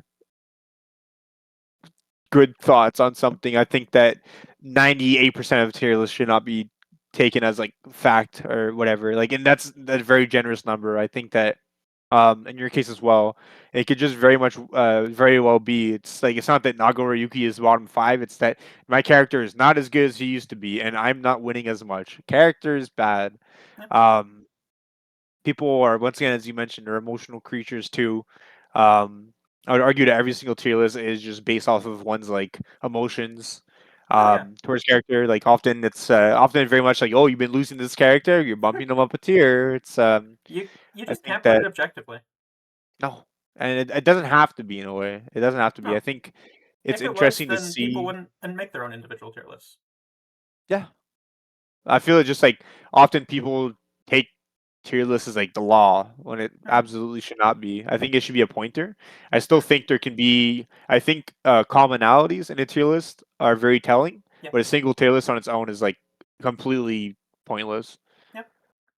It's I would somewhat disagree in that it tells you how someone feels.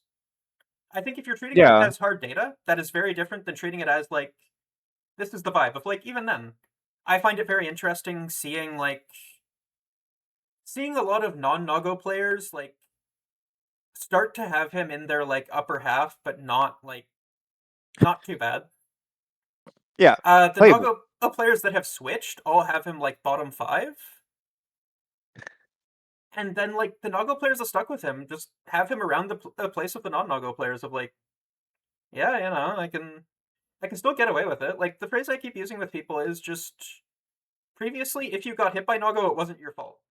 Now if you get hit, it's your fault. And Yeah, like, yeah, you lose if you get hit. But now you lose and it's your fault. there's no tomfoolery of overheads and lows and Yeah. all that funny jazz. I mean even then, like tap dust is a button. If you have 50, you can just go, haha, here's my happy Gauss impression, tap dust, RC, yay. Yeah. Fails your combo to shit, but like usually gets you positive. Nago with positive wins the game. Oh yes, forever advancing forward. Yep. It's also just a good excuse to not like use blood if you have meter instead. So Oh yeah, that's what's interesting about the character to me. Like trading off when you're using blood, when you're using meter, and even Mm. sometimes when you're using burst, just all to like keep your snowball going, keep your momentum, while not overextending any of them and accidentally hanging yourself. Like I think that is a character that's very easy to just like either or not think fast enough and just get reaction checked by someone because you weren't willing to spend end resource the moment it came to your head. And Mhm. he's also very easy to just not manage your resource, overextend completely, and have them in a situation where it was basically checkmate if you just closed your eyes and pressed 5H, H2S, 2H over and over again. But instead you were like, no, I need to open them up right now. I need to be -3 in my opponent's face, actually. There's a bomb strapped to my chest. I mean, yeah, I don't know. I played it some Slayer recently, and like that character really made me realize, like, okay, yeah, if I had unlimited blood, would I still want to send Beyblade all the time? Sometimes. But other times I do just want to be like, yeah, cool. Gonna do my +3 close slash into dash into my +3 close slash. Oh, haha, Yeah. funny. Did dandy and you die now, actually. I mean, the strongest thing you can have your opponent thinking is, when is the Beyblade coming? And they don't Yep, know that Beyblade is not fucking coming. yep. It's Fukyo and like dandy that's step. the yeah, that's how you win. It's the beauty. Mm, Yeah, it's very interesting. Like, really, I never really played Slayer in Exerd, and had not mm. previously played him here. Like, I was like, oh, I can get my occasional counter hit, but like, I don't really know how to route off of it. And like, really going into playing Slayer, I somewhat started just going, oh yeah, Nago is supposed to be a proto Slayer. Slayer wasn't in the original cast. This is like a similar archetype of character, or they're like riffing on this idea. And then kind of in turn, I have like the shadows of the shadows at this point on my wall of like, now I'm playing Nago again and I'm going, oh yeah, this is Slayer close slash. When originally I was going, oh, I can't deal with it's Slayer close slash, that's Nago close slash. The more things change, the more they stay the same. Yeah. Rats. Yeah, So yeah, Guilty Gear Luther. Strive, Hmm? definitely a big chapter in the career. I still remember. Yeah, I played Isposar Exerd. I was hyped for Strive, Mhm. but I didn't get a chance to play the beta, as once again me and my brother made a decision when we were 13 that Curse of Halo uh 5. yeah, exactly. There's the people always say that the biggest tragedy was like ours, and then the second is Edward and uh what's the guy's what's the brother's name in Full Metal Alchemist? Alphonse. Alphonse Elric. They come secondary. That's like a bit less of a tragedy, You told me the unfortunately. other day that you keep trying to start Fullmetal Alchemist and getting bored of it. Yeah, but it's not. It's The worst part is I know it's good. It's not like oh I just can't like it's bad. I just can't stick it. I think it goes from like the hypest thing ever to like very slow sometimes. Oh yeah, I And that's think like it's also unfortunate. it just has so much like I don't know cultural cloud around it that like it feels hard to go into and just be like, oh, I don't know, I'm watching media. It's like, oh, but people have these expectations for it. People have hyped it up in these ways. Like, I don't know. Yeah. To me, it is like I don't think it's perfect media by any means. Going back to the semiotics of it, like the tattoo I have on my hand is partly a reminder of just like someone I was very close with in high school who just like we used to argue about, oh, is O3 or is Brotherhood better? And at the time I had only seen in O3. So I would just like I was like, no, O3 is better. Just to like I don't know, just rage bait him, just like B14. Yeah. And and then at some point it was like, okay, yeah, but you should read the manga. And oh okay. And I read that and I really liked that. And then I watched Brotherhood like years later. But all that to say, just like I don't know, I have interactions with people sometimes where they feel like that tattoo is me communicating like, oh yeah, I love Full Metal Alchemist. This is my favorite. But like, I just don't feel that way about media. Like, so many things I love are because of a relationship with a person, with a point in time. Like, it's something we've talked a bit about before with music. But like, just I don't know. Oh yes. I think that so much of how I enjoy art is based on the environment I'm in, and I think people are the same with games, but they don't really realize it as well. Of like, just you thought Smash 4 was lit because you were or 14. Like, were you 14 or 16? Smash 4 when it came out I was 13. Even better. No, I think I was literally I was thinking I was 12 because it came out during my first God Ultimate or damn. Smash 4. Sorry. Smash 4. Yeah, I was 12. Because God damn. I was always like the youngest in my grade, and it came out in my first year of high school. So Oh, okay, yeah. baby Yaer. Yeah, no. That really is the moment where I always remember that age gap of like with more recent stuff it doesn't feel as much, but when I'm like, yeah, no, you were literally 12 when Smash 4 came out.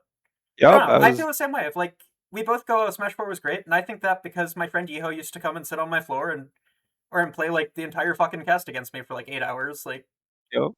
you know, it really is that time. I feel the same about Magic right now. Of like a bunch of people are like, oh, Magic isn't what it was 10 years ago, and it's like, yeah, but also your life isn't what it was 10 years ago. Like, Yeah. I like the current Magic set because I can go to a pizza place that's closed on Fridays. If I go draft it on Saturdays, and I'm busy on Fridays right now. Like sometimes it's not that deep. Sometimes you like the fire truck because it's red. Like I like playing Teemo because the number goes up when I hit people with stuff. Like I don't know. Am I nasty at it?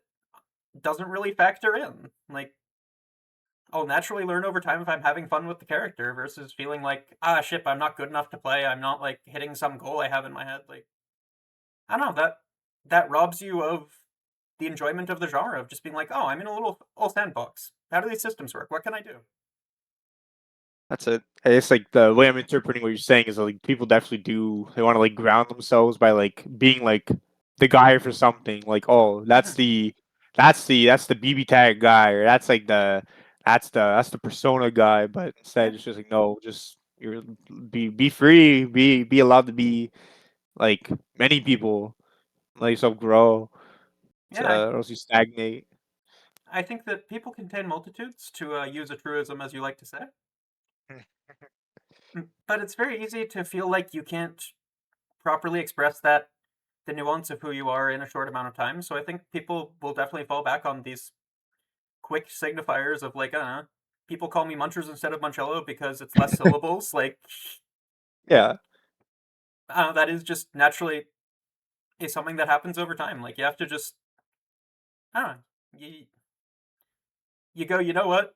My name, My name change doesn't stick. Okay, Dragon of Montreal is my title.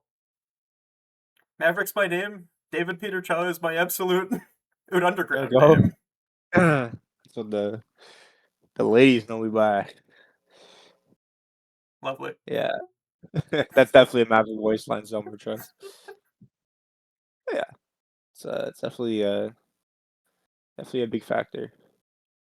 So yeah, looping back a little bit just to get off the tangent somewhat. You're playing Exurge, or you're playing with your friends that are around the same level, and then how long are you playing that before Stripe comes out? A few months. Okay.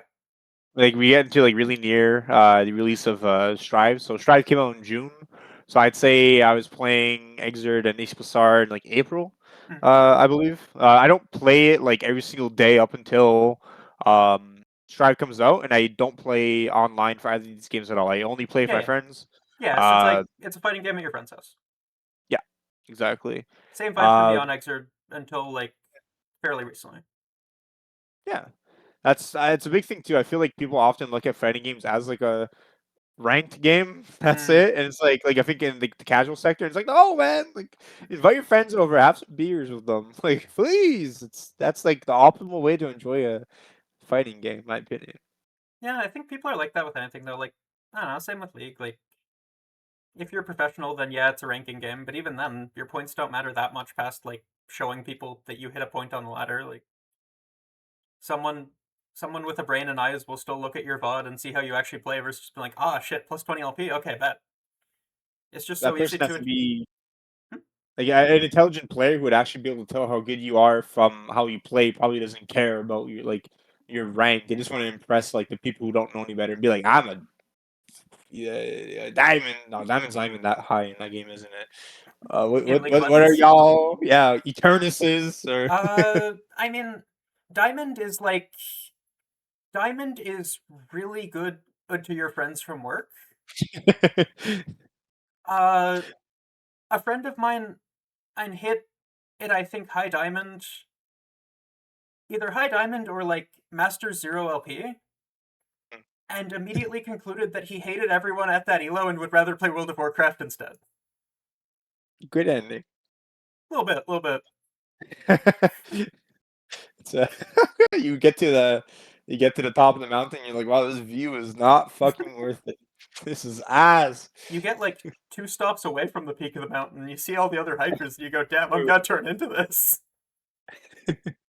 Rise is a bigger. Guess I'm using this as an excuse to bring up all my favorite like media about competition. Mm-hmm. Ping pong the animation. That's like a part I didn't go over a lot. Mm-hmm. But watched it for the first time in Smash 4. And it like hit me instantly because I think that show is beautiful because I think there's literally a character for everybody. There for the characters in this game, there are people I can think of in my real life who they all like embody these people, and just vice versa as well, where I know people will like find themselves in somebody. Mm-hmm. Um, and one of the lines that always gets me is just like this idea of like um, you like try and go for like this like view at the top only to find there's like a higher, and it's just constantly like it Mm-hmm. just like never ends. Um, there's always like a bigger something, and it's about like getting to the point where it's like, is that view up there like even worth going for? Like, how much happiness will it actually bring me? Mm-hmm. Um, I think it's so applicable to every competitive thing, local, like locally, tournament wise, ranking wise. I think ranking wise is the worst way of going about it because that's like meaningless internet points. But You have to love the uh, process. oh yes, you do all of the good and the bad. Yep, it's something that Pedro mentioned to me very early on. Like something that I completely agreed with him on because I was like, yeah, you know what? I've seen this in League. I've seen this in Magic, even if not like for actual ranking. Still, just like I don't know, chasing results.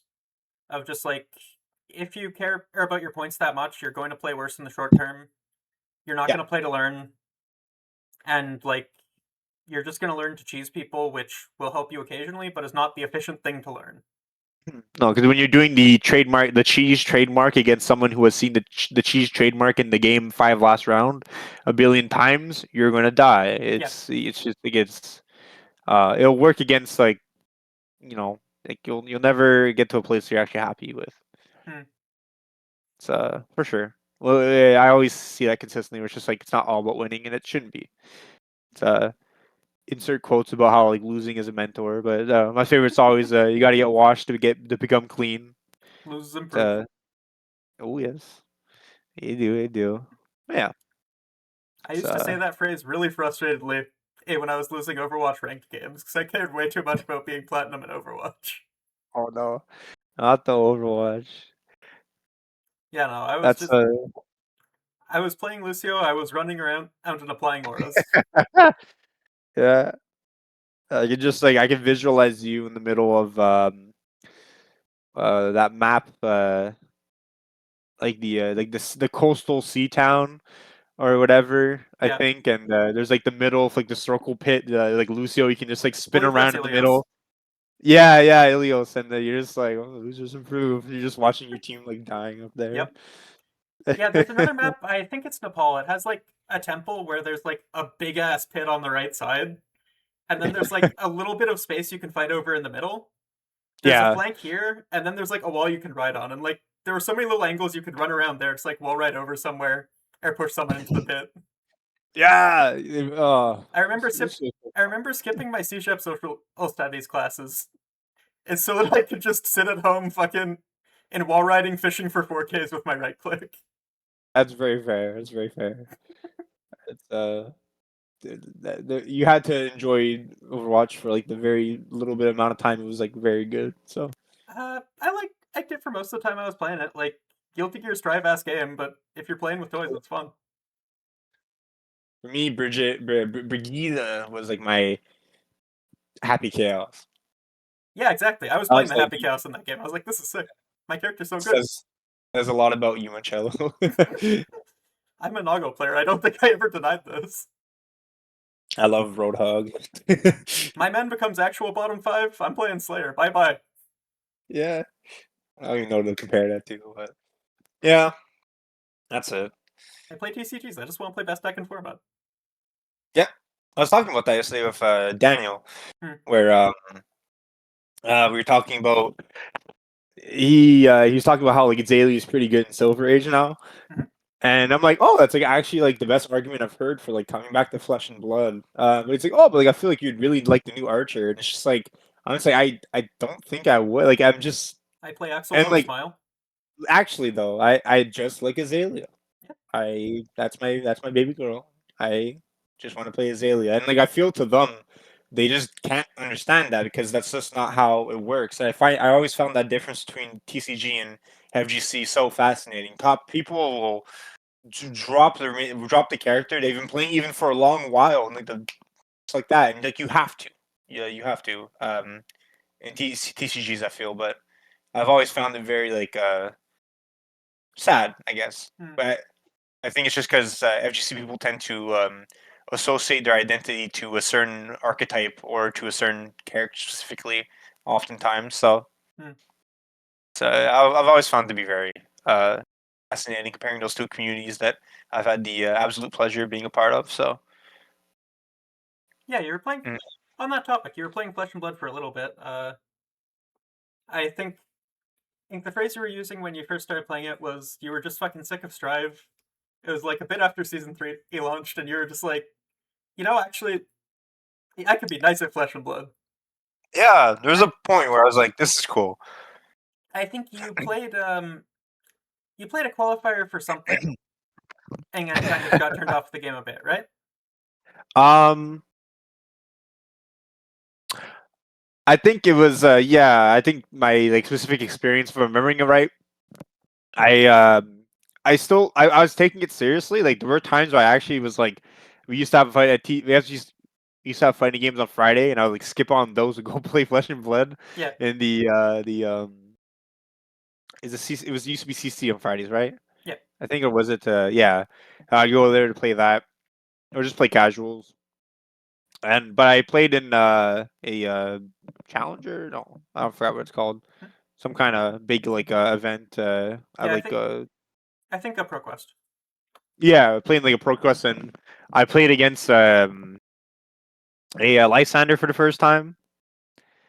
and it was like a matchup I'm like not familiar with at all. It's a character who has a mechanic that first of all counters my character very hard, and second of all, it was a mechanic that was so powerful that all of the characters who used it up until that point got banned besides one.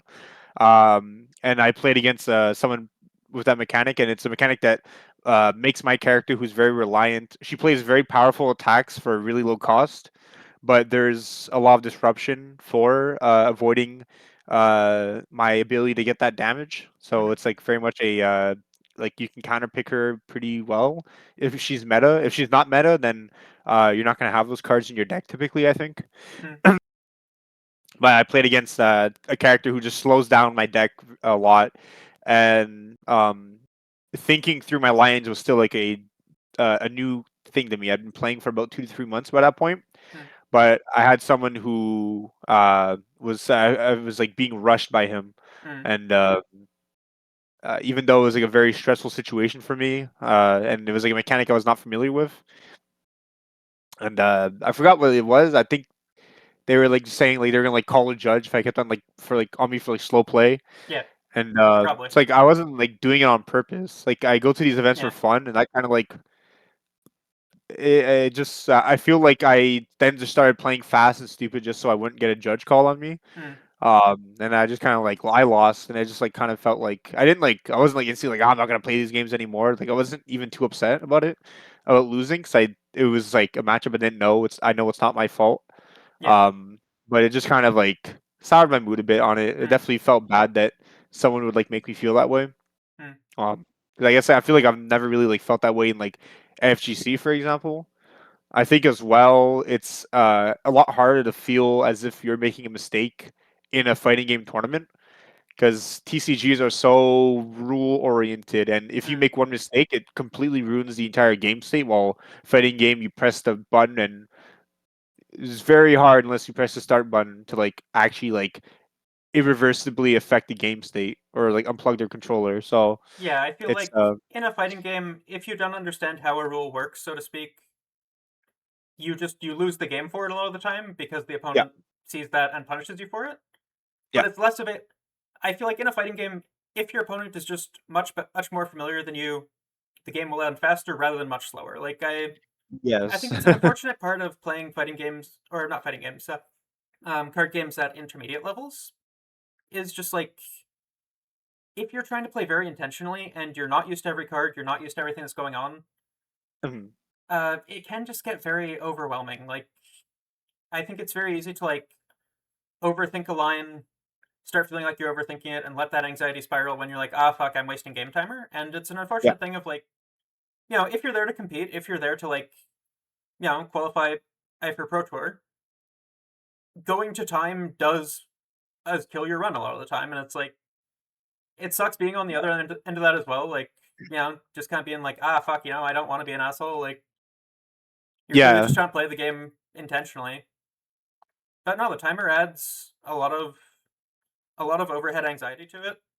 That I realized I really didn't like either. Like, yeah, I I used to enjoy that a lot more pre-COVID. I think, a lot of people changed in a lot of ways over the course of lockdowns, and for me, part of that was realizing like, you know what, I was kind of just playing in intermediate level stuff for results more than and actually liking the vibe of it. I'm just gonna step back a bit on this. Like, I can just have a different relationship with the game than I used to, but yeah, still have it be a positive part of my life. And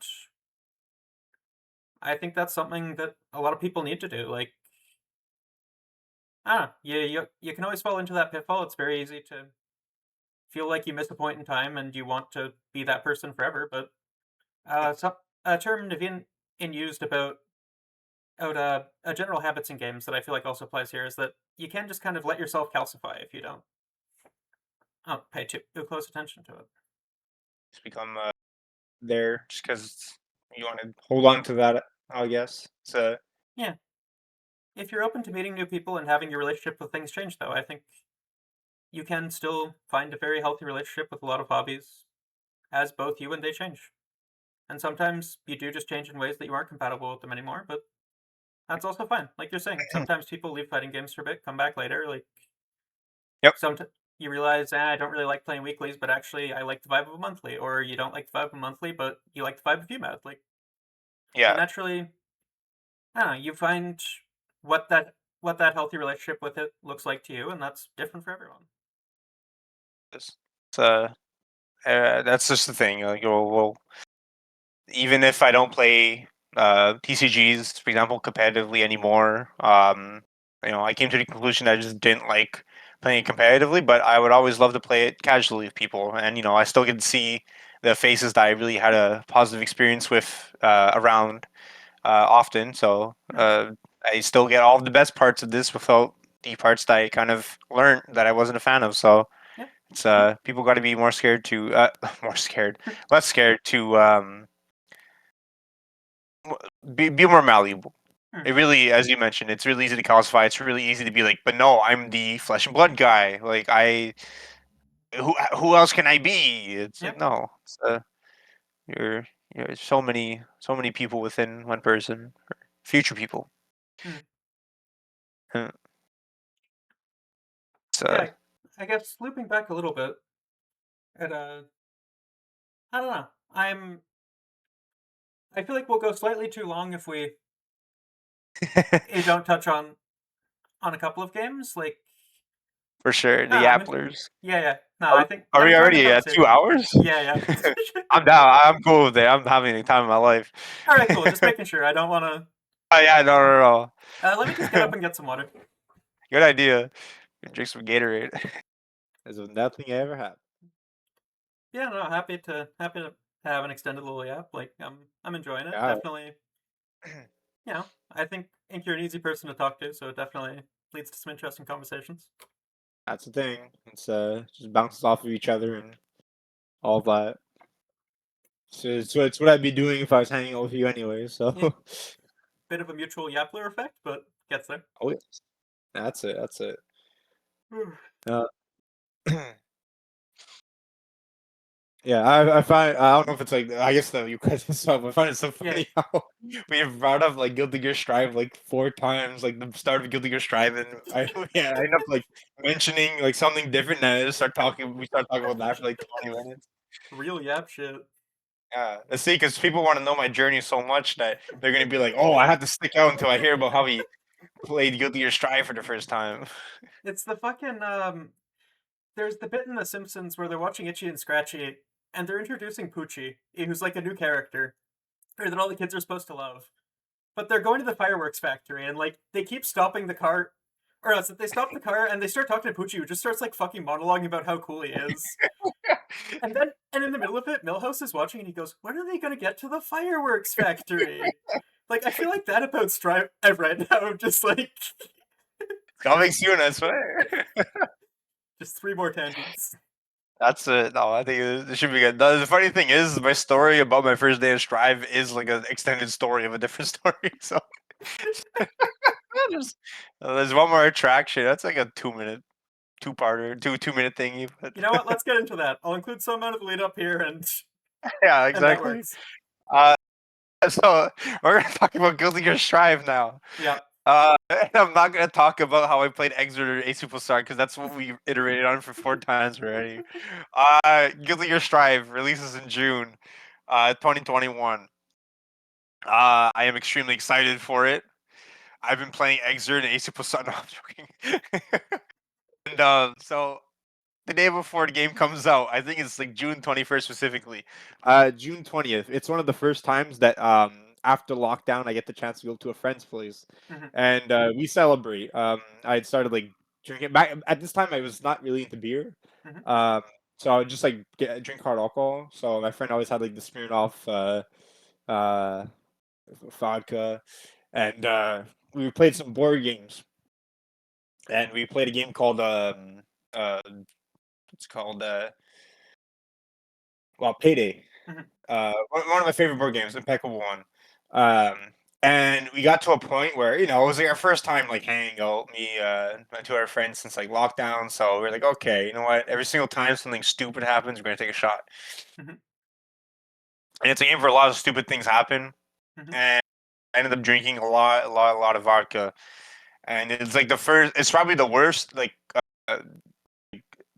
alcohol poisoning, quote unquote. That's the right way of like alcohol intoxication I've ever like been under. Mhm. Um, it was really bad. I threw up at his house, and then my mom drove me home. And the second I step out of the car, I threw up on the lawn. That was like the first time my mom had ever like seen me like drink this profusely.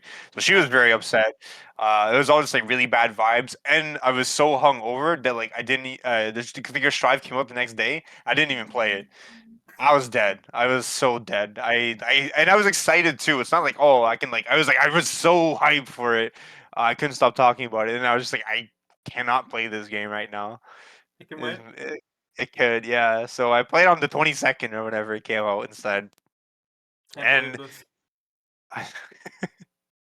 I missed out. That's why I'm so bad at Strive is because I Mhm. missed out on that one. That one day made all the difference. Yep.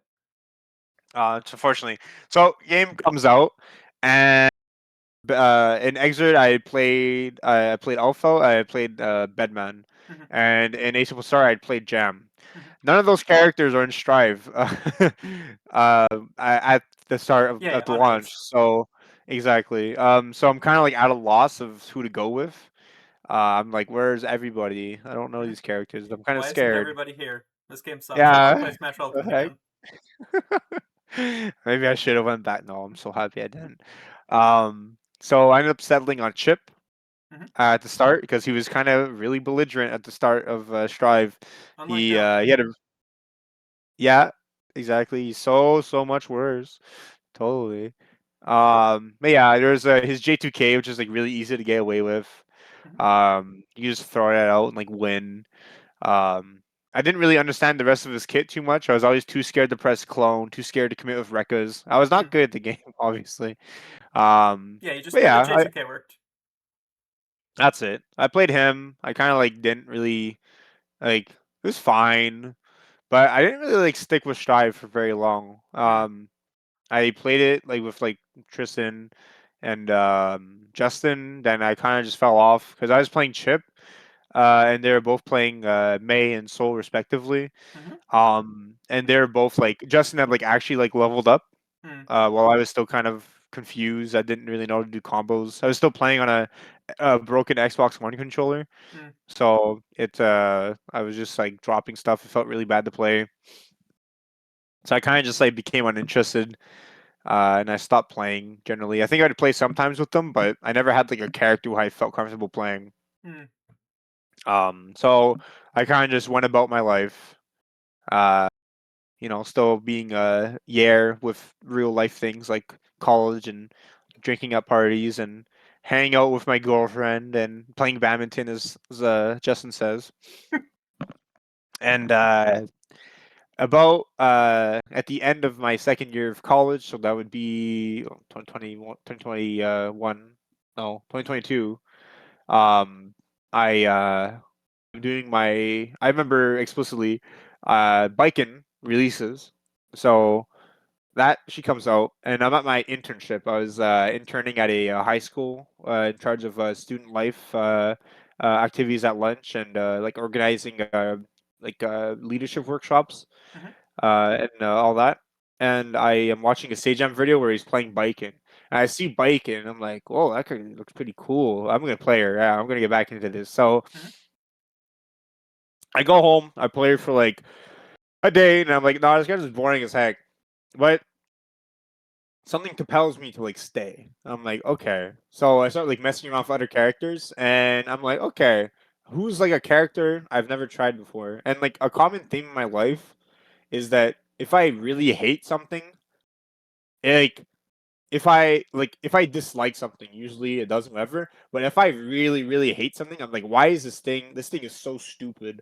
I hate this fucking thing. Mhm. Often I end up turning around my opinion on it Mm. and then ends up like becoming something I actually like a lot. Mm. Examples of this are my friend telling me about Exert on the train. I'm like, that sounds so stupid. Like, it is whatever. There's that. I used to think JoJo's was like so stupid. I was like, oh, like it's just like weird. Now after this interview, I'm gonna go watch Steel Ball Run episode 1. I'm excited. I used to think that Ike was like really boring character in Smash 4 and That's became my like one of my guy. favorite players. Ike is so cool. They ruined him in Ultimate, by the way. It's so sad. I played him in Uh, Pro. I don't even know how I don't even know how he was like in that game. I was a child pressing up B. You did it masterfully, I assume. I was doing forward smash because pretty sure that was armored, and my friends didn't understand armor. They would just like run into it. Are you sure it's not Project M that was armored? Oh, maybe. It sounds like a PM buff. That's crazy though. Forward slash armor. That's so toxic.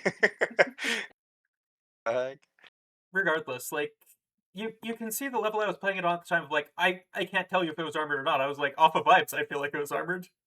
Yeah, But it that's probably it. was It just felt like like it. probably was just my friends were like running around in random directions, just like I don't know, trying to play neutral, just run into it full charge. Like Yeah, like a trade or like it's so disjointed that you just hit their attack anyways or yeah, no. something like that. I was just like very young playing off of vibes, being like up be fun, side be fun. That's what it's all about. Yeah, Can be so simple. just playing with fire truck. Exactly. And I feel the topic of being so simple and playing with toys, I realized that one of the characters I had never played was Axel. Mm, And that's because my friend Karois would torture me with Axel in mm, Exer to the point where I would get like mad at him. Like actually, like that yeah, character would make me rage. yeah. Because it's such like a you're not playing the game if you don't know how to like. Especially, I didn't know how to. I could not remember for the life of me to FD in the air. Mm, So I would try and air dash at them as Alpha. It wouldn't work. I would get hit out of the air. And I was just like, this character's fucking broken. I hate Axel. Dumb fucking cunt.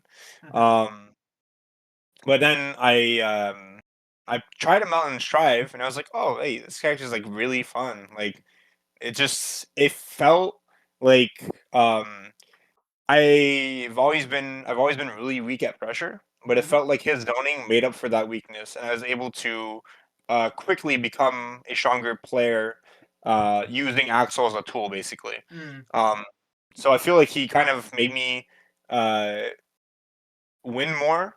I mm, wouldn't say that he made me a better player at the start, but he made me win more, and that kind of motivated me. Like, okay, maybe I can do this. Maybe there's something I can do.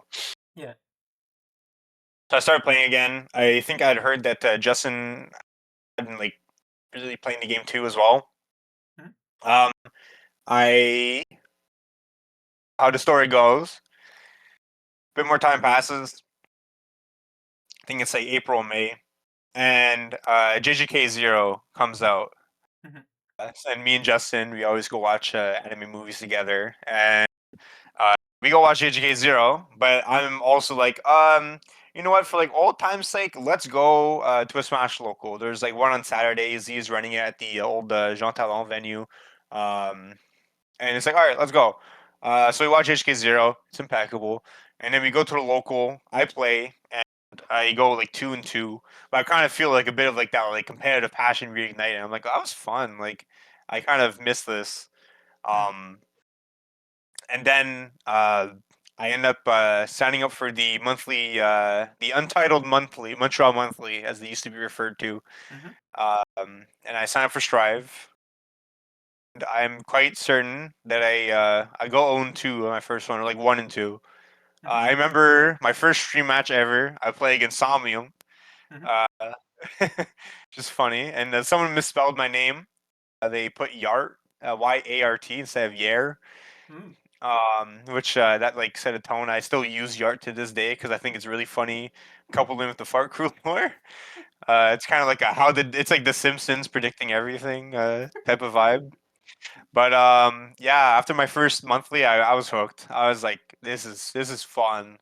Um, I only played Strive at the start. So you know, I would kind of like do my thing, lose. The first few monthlies we didn't go drinking or anything. We just kind of like went home. I like didn't know like that was like a thing we could do, mm, um, and all that. But like I'm like in, so I started attending locals as well on Tuesdays. I remember I was like at the start I was like very like what do I do? I kind of just like sat down in a setup and would like do Axel combos and like because I'm just like how do I talk to people? I mm, remember actually like, the first like time I ever went to the entitled monthly, just I got there before Justin. I remember just like not knowing how to fit in with the community, so I just sat down in like this chair and watched KOF. and I was like, "What is this?" Um, and it's always like funny now because now with that knowledge and how I felt, like whenever I see a new person at the locals, I always try and like talk to them. Hmm. I hope it like, helps like onboard them in a way. Yeah, I think it definitely did with me. Like, I remember it helped a bit at first. Of like you were saying earlier, you feel a bit more comfortable when you have a friend there. Like, Yeah. friend came with me for like a week or two, and I had already interacted with Seb a little bit.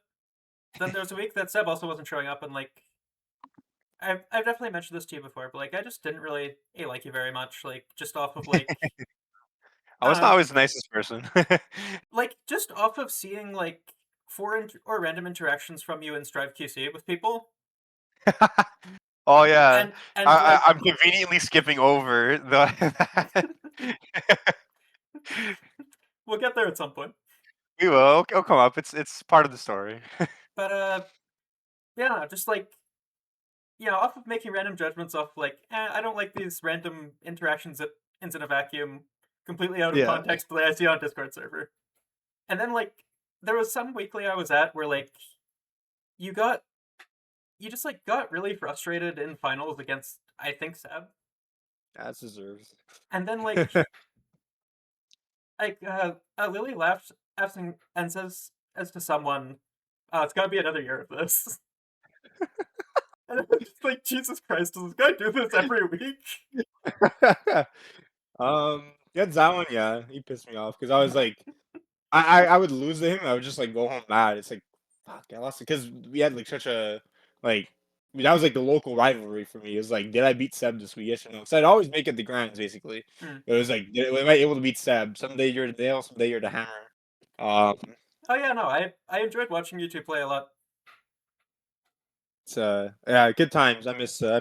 Well, what happened to him is tragic, but I know the accident was my fault, so I think I can really forgive myself and That's good. start to get the peace. Yeah, I know I remember. it's been a long time now.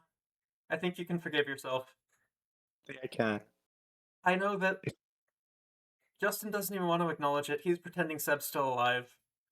Because he has some kind of girlfriend. I don't know. He's actually created a whole story for himself. But Yeah. I'm happy you're not living in that fantasy. No, I'm not. I make sure to like visit Justin in the mental hospital sometimes, just to kind of like. I mean, he forgets that I even like visit, but it's just I think I think in his heart he remembers. I feel like there's a part of him in there somewhere that still can hear me, so it's important. It is. Exactly. I But it's was just never thinking. easy. So it's not. It's not. I'm thinking. I remember back then. You tell me this is not like appropriate for you two, but you would kind of put in a little up the ante a bit for me and Sebastian when we would play. They had a pop bonus. Yeah, a little bit. And I happen to actually have one still around, premium edition, still in my room right here. Let's It's go. always a fun treat to keep in mind. Yeah, I made like 15 to 20 of these at my work at the time, and was just like, uh, I think it was at the time they had increased the venue fee to $15 from 10 because it used to Hmm, be 10 for the venue fee and 5 for the bracket, so there used to be a bit of a pot. I noticed people yeah. stopped showing up as much, and I was like, oh, that sucks. I like watching people that are good at the game. Like I hadn't been playing it for that long at that point. It was fun to like watch and try to like get ideas, but okay, this is how they're approaching the system mechanics, this is how they're playing, etc. Hmm. And I remember, funnily at the time, like I didn't really realize how close OSU and Seb were until later. I was like, oh well, I don't know. I don't want the two good players who are still like consistently showing up to the weekly it to go. Oh fuck this! I got other stuff to do.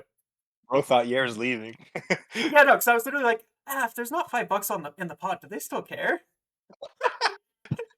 Yeah. Because like I was going Oh, for I TCGs, care where so like people much. care about that shit.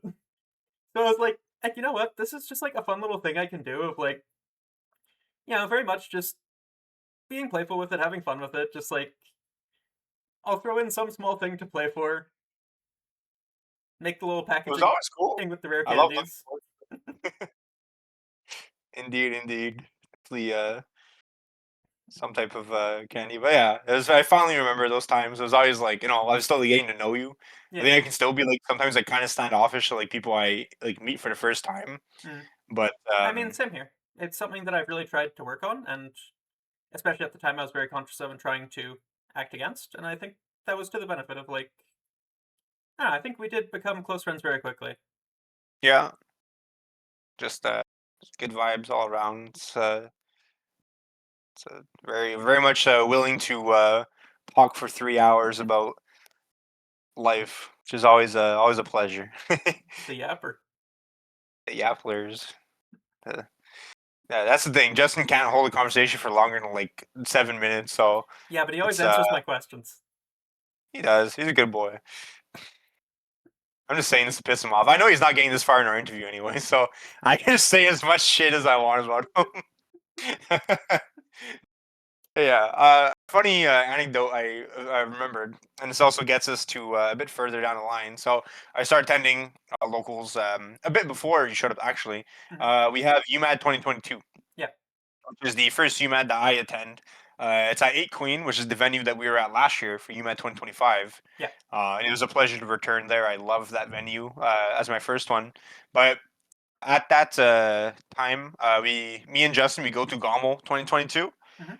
And I far down and try. I did pretty bad. I think Justin did really well. I think he made top 8. Mm. He was big balling back then. And but Justin suffers the blight and catches COVID for UMAD because it was Gommel 2022, and then it was UMAD the week after. So he gets the plague and is unable to come to UMAD. Mm. But a big thing that had been brewing at the weeklies beforehand, he was working the window job, so Justin was never able to come to weeklies. But there was this new guy in town just right before UMAD, and his name was Za1on. Mhm. And Za1on comes to the local. He starts slapping people around, slapping me around, slapping Sunny D, another person who was consistently a pretty high placer in those tournaments. Legs as well, old Giovanna player. And this guy, Za1on, like he's fucking with his stupid ass bandana and all that. He's like kind of like he's like popping off and he's doing mix. And I'm insane. I'm just kind of like I don't like this guy. He's kind of like whatever. Like I'm like a pretty like competitive person too. So if I don't know you and I'm losing to you, I'm kind of like until I get to know you better. I hope you like explode, but Type shit. in the most loving way possible. Type shit. But what goes higher is that Z he's a big like betting man. He likes pitting people against each other for like the love of the game, Mhm. and he starts saying like that one I think you could beat Justin, and I'm like wait so this guy is just like fucking weirdo with a bandana and the Z thinks that like my boy is gonna lose to this guy. I'm like no fucking way.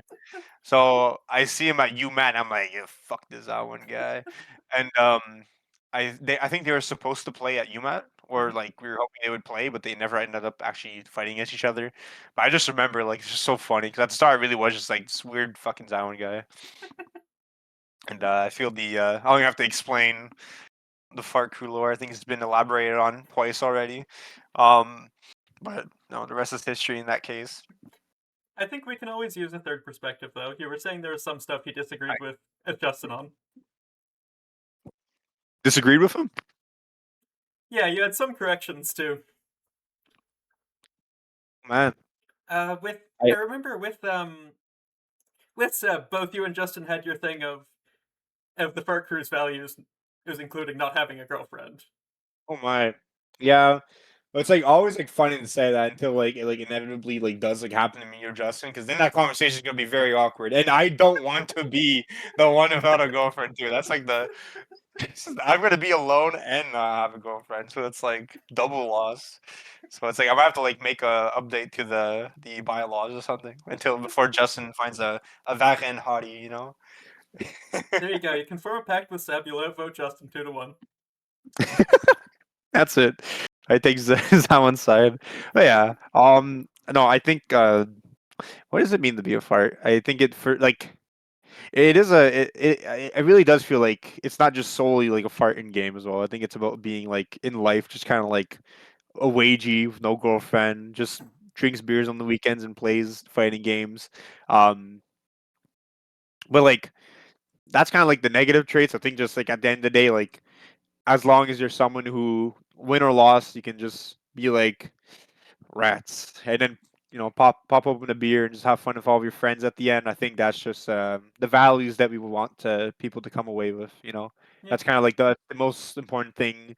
That's kind of like the culture that we formed, like as a scene as a whole, not just like a fire crew. Like and that's the thing. Like I feel like semi-responsible for like how prevalent at like monthlies the drinking culture is, Mm. because I was kind of one of the first like push the ante where um we would go to the bar after we monthlies, but then like I kind of like I think I talked to Z or Pedro. I was like, can we just like bring beers here? And he's like, not sure. So I think we tried it at the potluck, where like we brought beers and that was fun. And then I think I like talked to Nazar and he like allowed us out a monthly, and since then it's always been you know, which it's like no other scene is like that, and I think it creates a very unique culture Mm. at the local level. I I guess I can take the time to talk about like locals now. Yeah, please do. Just like comparing it to like other locals, it's always they play their tournaments and they go home. Mm-hmm. This is often a consequence of things out of their control. Like take for example the Just Mids people. Love them, amazing group. Go support them if you're in Toronto, please. It's just the fact that Toronto and especially Mississauga is such a place of poor public transportation that it's not feasible for any type of like drinking to go on or any type of like they go for food after and then they just go straight home. There's no after party. The venue that they're at doesn't allow for it, and we're kind of like really lucky in Montreal to have the Montreal Gaming Center because like this kind of like culture we have would not be feasible without the MGC. So that's why I please do like thank Z if ever you're someone who's had the opportunity of attending one of the monthlies or events at his venue. It's not easy being a venue owner. I quite literally like would never willingly rent out a venue. I would always just like if ever MGC closed the next day, I would just like we would do the whole entire. I would never own a venue. I would always like rent from like a different venue. It's such a hassle, such a liability. So but I do like our culture of us still having like an after part to the tournaments because I think a big pitfall that people fall into is that they lose in their brackets and they're like, well, time to go home. Mm.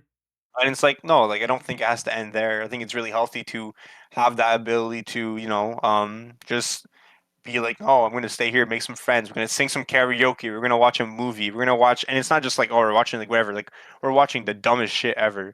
On the movie lineup for next monthly, this weekend, we have like Borderlands the movie, some like shit post martial arts movie, some French movie that might actually like get us canceled. Probably, it's like apparently like really on the edge, and I'm like, Jesus Christ, stuff like that. But I think it's like kind of beautiful in a way. Mm. I want people to know that there is that like the way I like to put it is that like the tournament, the brackets are the worst part of the tournament, which is like it sounds like a double negative, but or whatever. But no, I think that you know you try your best in brackets. If it goes well, there's a dopamine for the day. But if not, there's always something to bring your mood up after. And I think it's if a scene can facilitate that, I think it's a very good thing to do. I think it's really nice because it lets you emulate that kind of energy of being at a regional, having that time Mm, after to hang out with everyone at the venue at a yeah, smaller scale than a lot of people would be able to. for sure. That's I never even thought about it. Yeah, because that's like that's usually the what we do at monthlies is what usually people can only get at the like the regional or even not even at a regional like the major level. Yeah. It's Montreal is just a bunch of crazy people. It's so I love my this region is impeccable. I don't know if anyone's ever been like, oh, I wish I was in a different region for my fighting game, but like, nah. If anyone like Montreal's too goated. Just a Where's my bunch of strive bracket? freaks. I'm sorry. I need my 15 Potemkin players, man. That's the thing. We're freaks. We Strive is like not doing too hot in Montreal, but then like AC plus R has like 12 new players randomly out of nowhere, Oh and yeah. I don't. I think it's really sick that someone can just go, hey, I think this game's cool, and they'll find people to play it with. Yeah, it's we just like we've really. I don't know how we got here. I think it definitely is a consequence of like Pedro, Alex, and Kyle, Hmm. but like this just like idea of like I mean, it's kind of bad because a big part of old game good is unfortunately new game bad. Hmm. Um, That's which fine. New game eventually becomes old game when there's new game that's bad. true, true, true, true. I'll be in like 7 years. They'll be laughing about. Uh, I promise not to talk about this game. Yeah, but you know what I mean. Stuff like that. Oh yeah, Yeah. yeah. By all means, like I will trick Anyways. a member of the future generation into playing Strive because it's so sick. Oh haha, Yeah. hold this Naga Oh, man. hands. Well, that's the thing. I think that there will always be, like, Strive will never die. I think a Guilty Gear game cannot die. My opinion. We'll see. Anything after plus our opinion, we'll see. But I think after the next game comes out, oh, actually, it is really. That's always like. I don't know.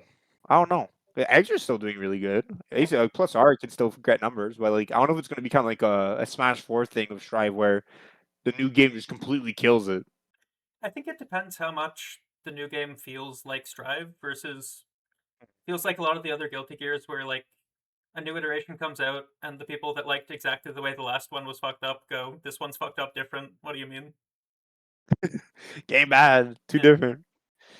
That's a yeah. I think it's also very easy to judge a game based on where it's at the end of its lifespan versus the start. Like I think I've mentioned to people before, but like I started playing Strive when I did because I went, okay, I like this patch enough that I trust they can eventually get to a game that I'll think is fun. And like I still, I enjoyed playing it, but like there were moments where I was like, I don't really like this part of it. I don't really like this part of it. But even then, I don't know. There's fun to find in most things. Like if you tell yourself I'm not going to have fun, you won't. If you let yourself find the things you like, you will. Like right now, I just play a bunch of different characters. Like don't especially go, ah, shit, I want to get ranked points. I just like ranked because it matches me against similar skilled players. And like Yeah. if I'm worse at a character, I'll slowly figure it out. Teaches me something about the game, like almost like you were saying earlier. You were playing Axel, and like you felt like he was teaching you something about the game that you didn't previously understand. Like I feel the same way of like every time I play a new character, I feel like I understand Nago slightly better. Oh yeah, I mean it's just like you're being on the other side of the glass. It's like, oh, this is how it feels. Like this is um you make assumptions when you're not playing the other characters, and when you're playing those characters, it's like, oh no, this is how they like. This is the box I'm in. How do I make it so like I play like them in a way? I'm not explaining this properly, but see, like You see through their eyes. you do. I think it's really healthy for someone if ever you play a character, if ever you play against a character and you're like, this character's broken as hell. What the heck? I feel it's really healthy to just play that character for a bit, Yep. see how it feels, because you might start to realize like, oh, okay, but like I thought that they can use their tools in this and this and this way, but actually no, they're tools, and you Yeah. can really start to see where and what like is actually messed up and what is not. You know. Yep. It's it's a healthy thing. For sure. Yeah. Um. Yeah. Covered local scenes. Covered first UMAD. Um. From there on, I feel like it's like decently streamlined. I would say so. Um. Guilty Gear Strive. Just kept on playing. There's never been a time I I feel I can like count on like one hand like the amount of weeklies I've missed. Since like I started attending, it's always just been like a constant thing. Big believer in weeklies and seeing everybody. Yeah. Um, definitely been a really good journey. Um, in terms of like side games that I've gotten really into over the years, I guess like the two big ones that I've like considered to be like possibly my main games at like points are Multi Blood Type Lumina. Um, that was like another like really weird situation where there was one point where Multi Blood Type Lumina was like a bracket that would get like 20, 25 people Huh. at one point, and it was like a year old too. Like it like Really? kind of died and like it came back randomly, Hmm. and I just have like I very much I tie that game to that specific time period. I'm very nostalgic for that time. It just felt like a time where everybody was very like happy, um, and like things were just like good and fun. Hmm. Um, I kind of like low key do miss that game. I feel like people don't take it seriously at all in Montreal now. Like I don't think I can get serious games with anyone in that game, unfortunately.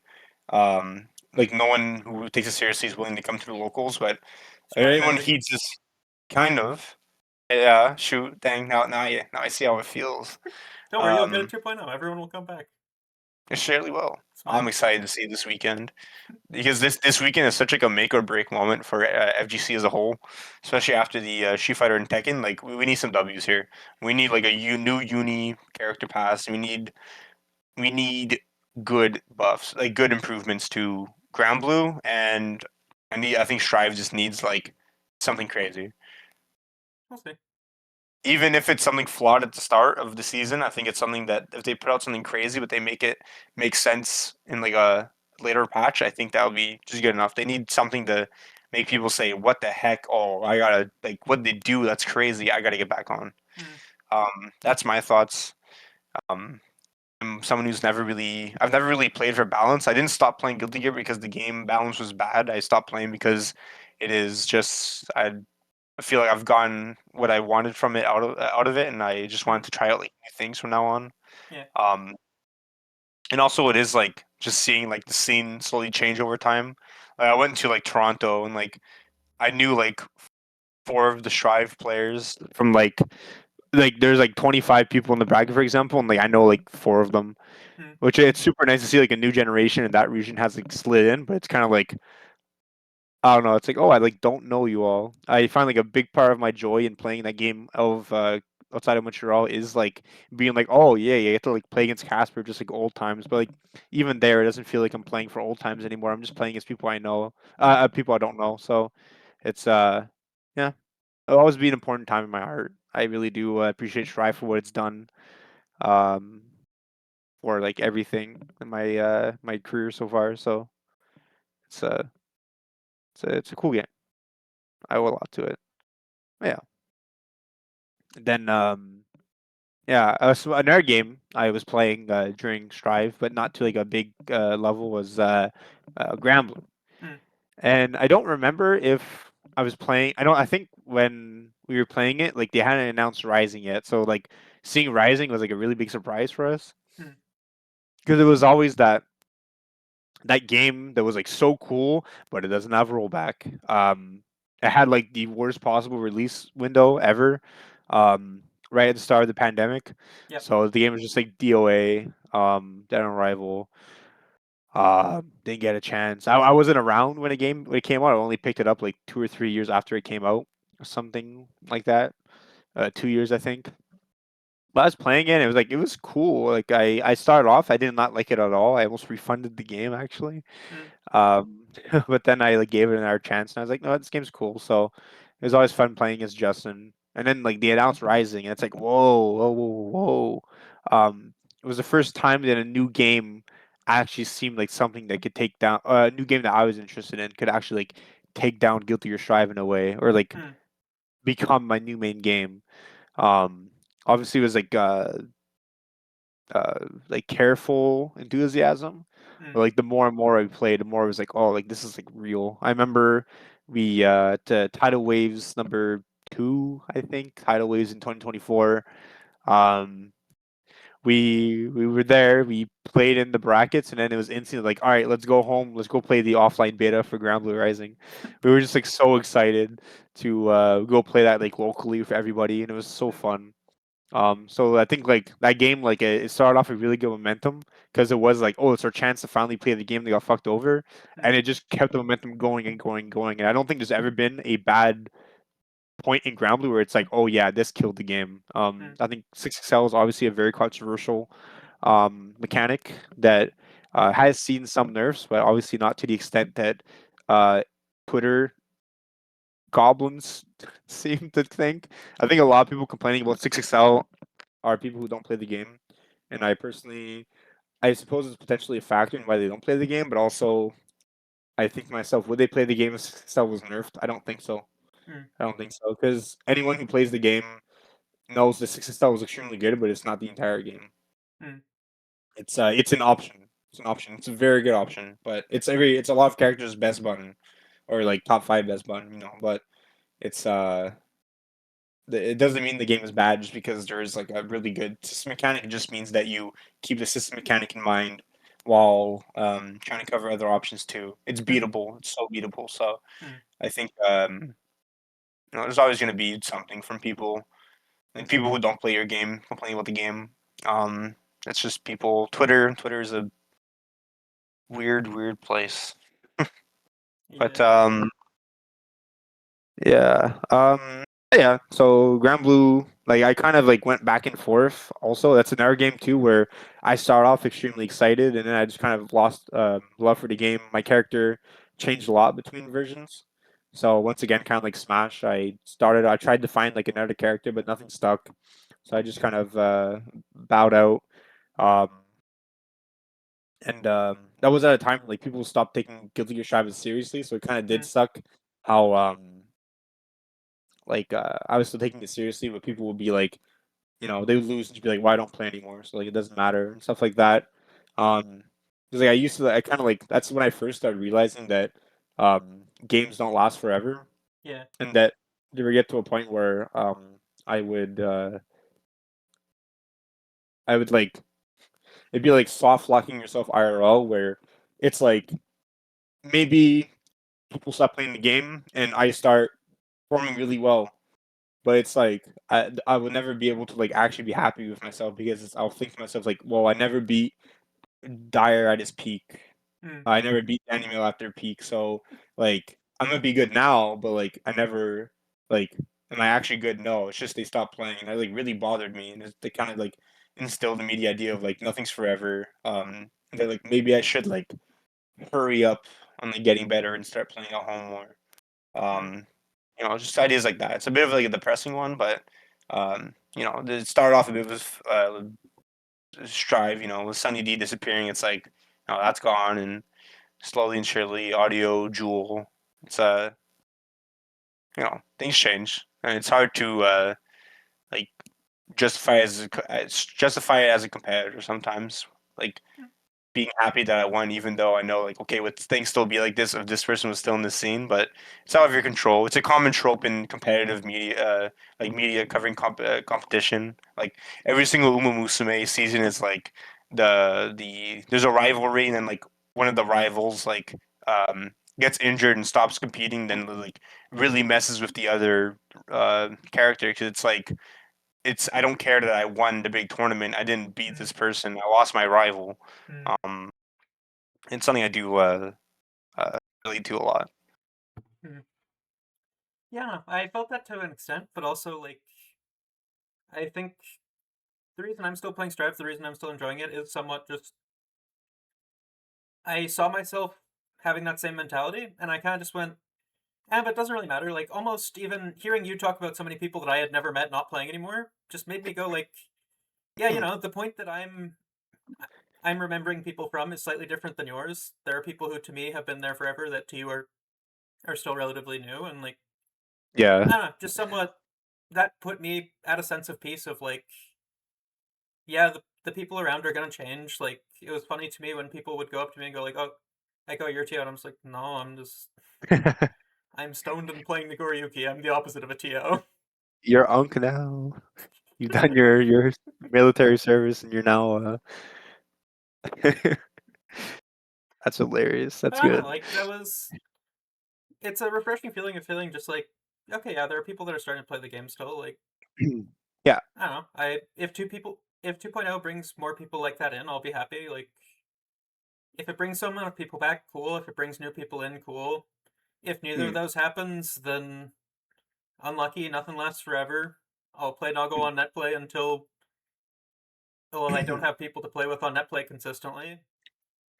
Yeah, and then I'll go play TFT. I'll go play Magic. I'll go outside. Yup. You'll play 10 beers and 15 mg in Strive with me and that's it'll never die. Maybe it'll be in a different form, but that's it's a cool thing. It's all about, maybe you won't have tournaments anymore, but offline still represents the game.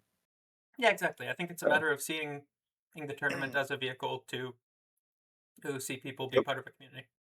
Oh yes, And tournaments. As I said, worst part of the worst part of a brackets. The worst part of a tournament. I swear. yeah, I think there are people who are treating it as part of their living, and like I imagine that does really warp it. I can only imagine how that feels if you do start to feel like, but my friends aren't here, whatever, and you can't just go, now I'll do something else. But I guess also at that point, if you're good enough to do it professionally, you're probably also fine just adapting it, treating it like a Hmm. job like anything else.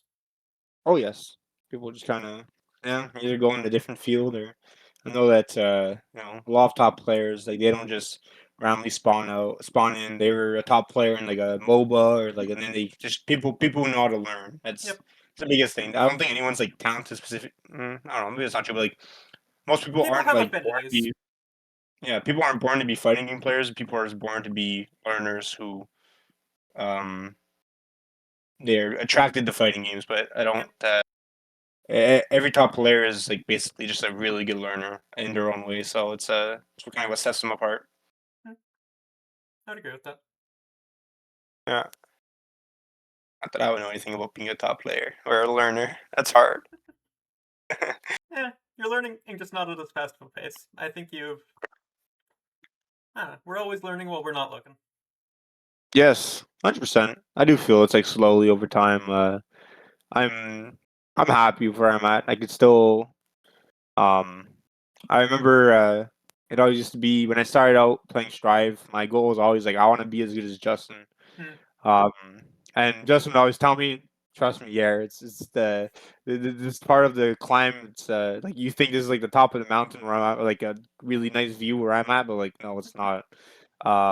And I was like, "Nah, bullshit. It's pretty cool. You win. Like you do well in like slide hit Sundays and stuff like that."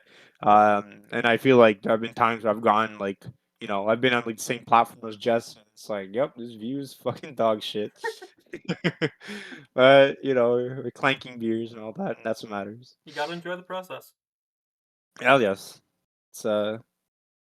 it's very much so. I think it's very easy to not enjoy the process and get poison you. I'm using this as my segue to go into your references to my behavior, I suppose, in Strat PC and all that. But just a general outline of my journey with that.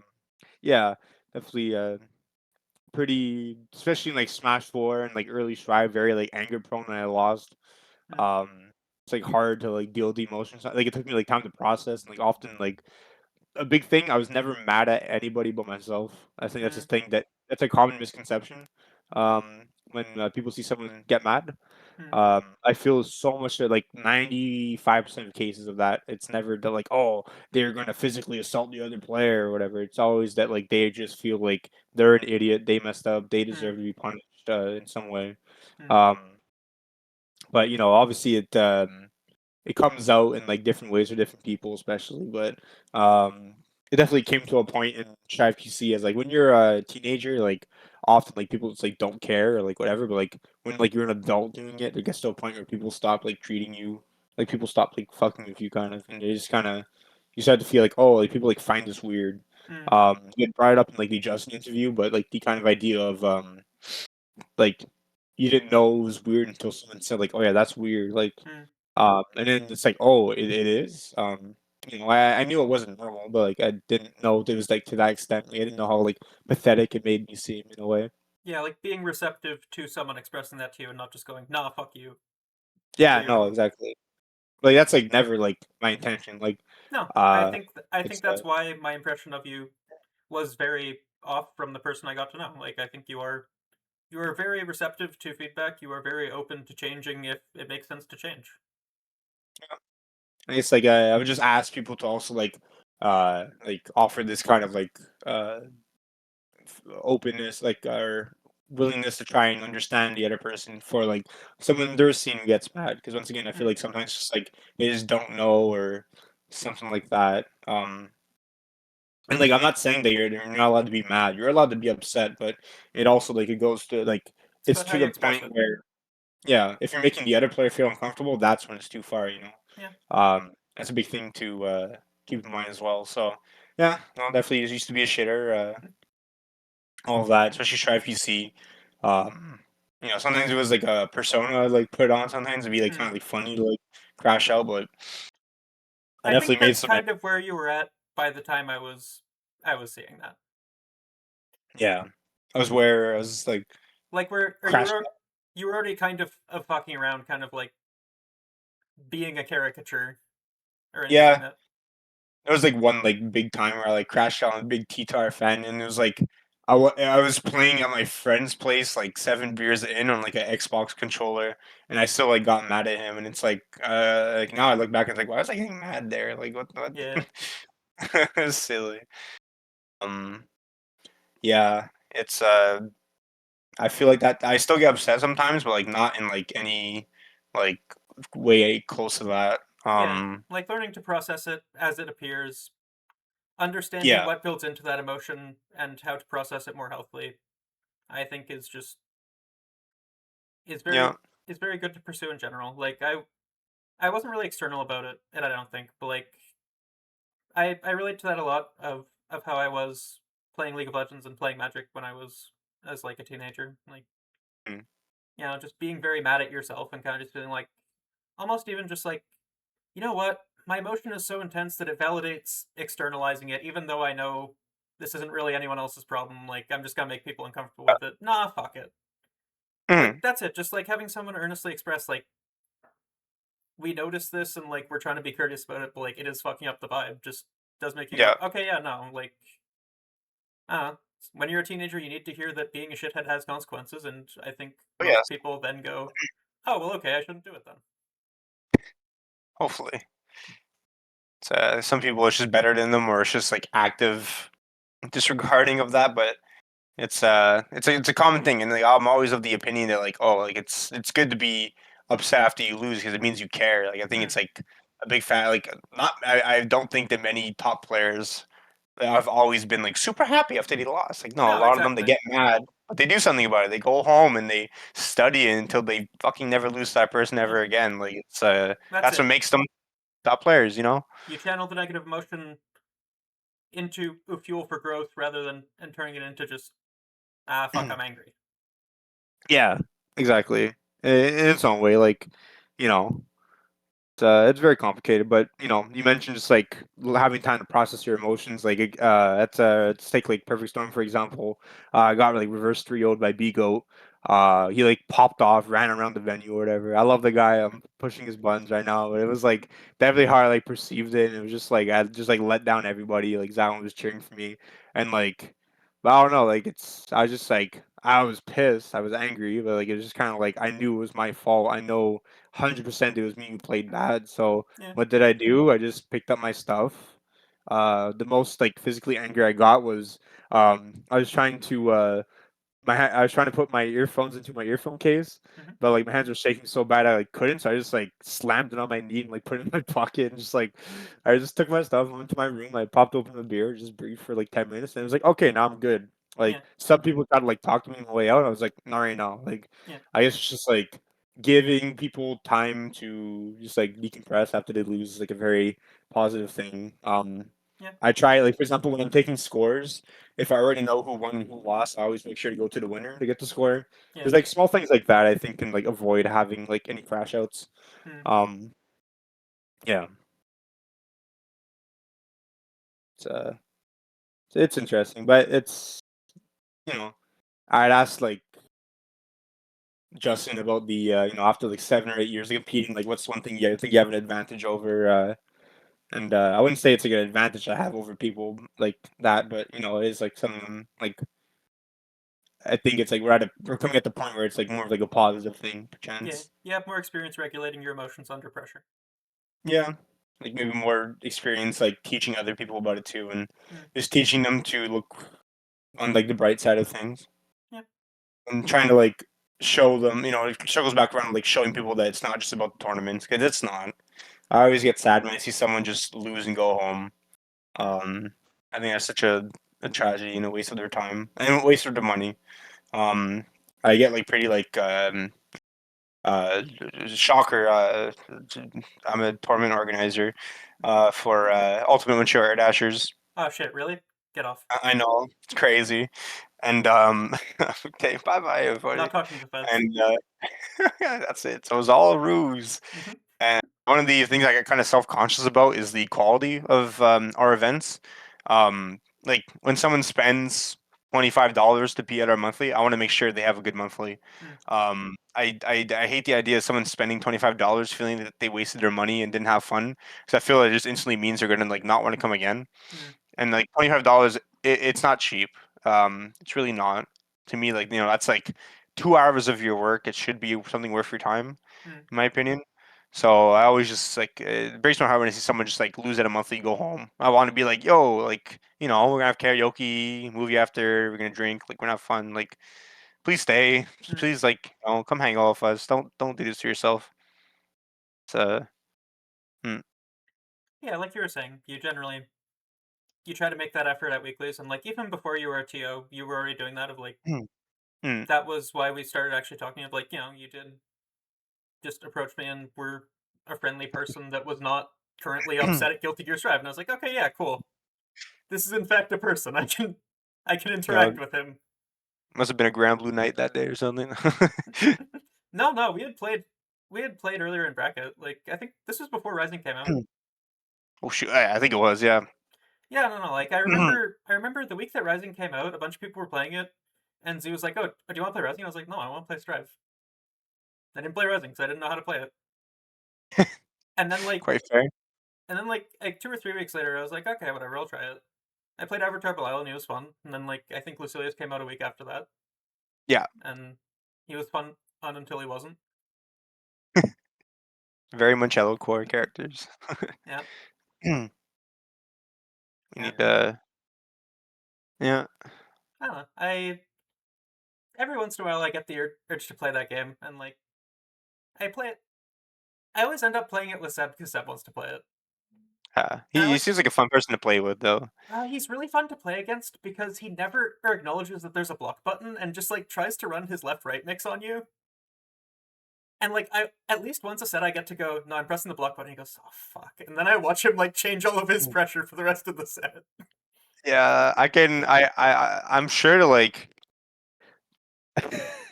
If ever he like found like like a genie in a lamp or whatever, his first wish would probably be like if he can like look like Chip. But like his second What do you wish mean? would He that already and does. or like be a ninja, kind of. He already is. He What do you needs mean? when he starts going gray, maybe. But his second wish would definitely be like, what if there's no block button in the ground blue? Because he wishes that game had left right so bad, as you say. He wants it so fucking bad. And that character would be omega fucked up with like left right. So it's like, thank God. But he I've never seen someone like not speak it to life, but like I know what he's thinking. Yeah, he's really trying to manifest it. If he believes hard enough, we'll forget.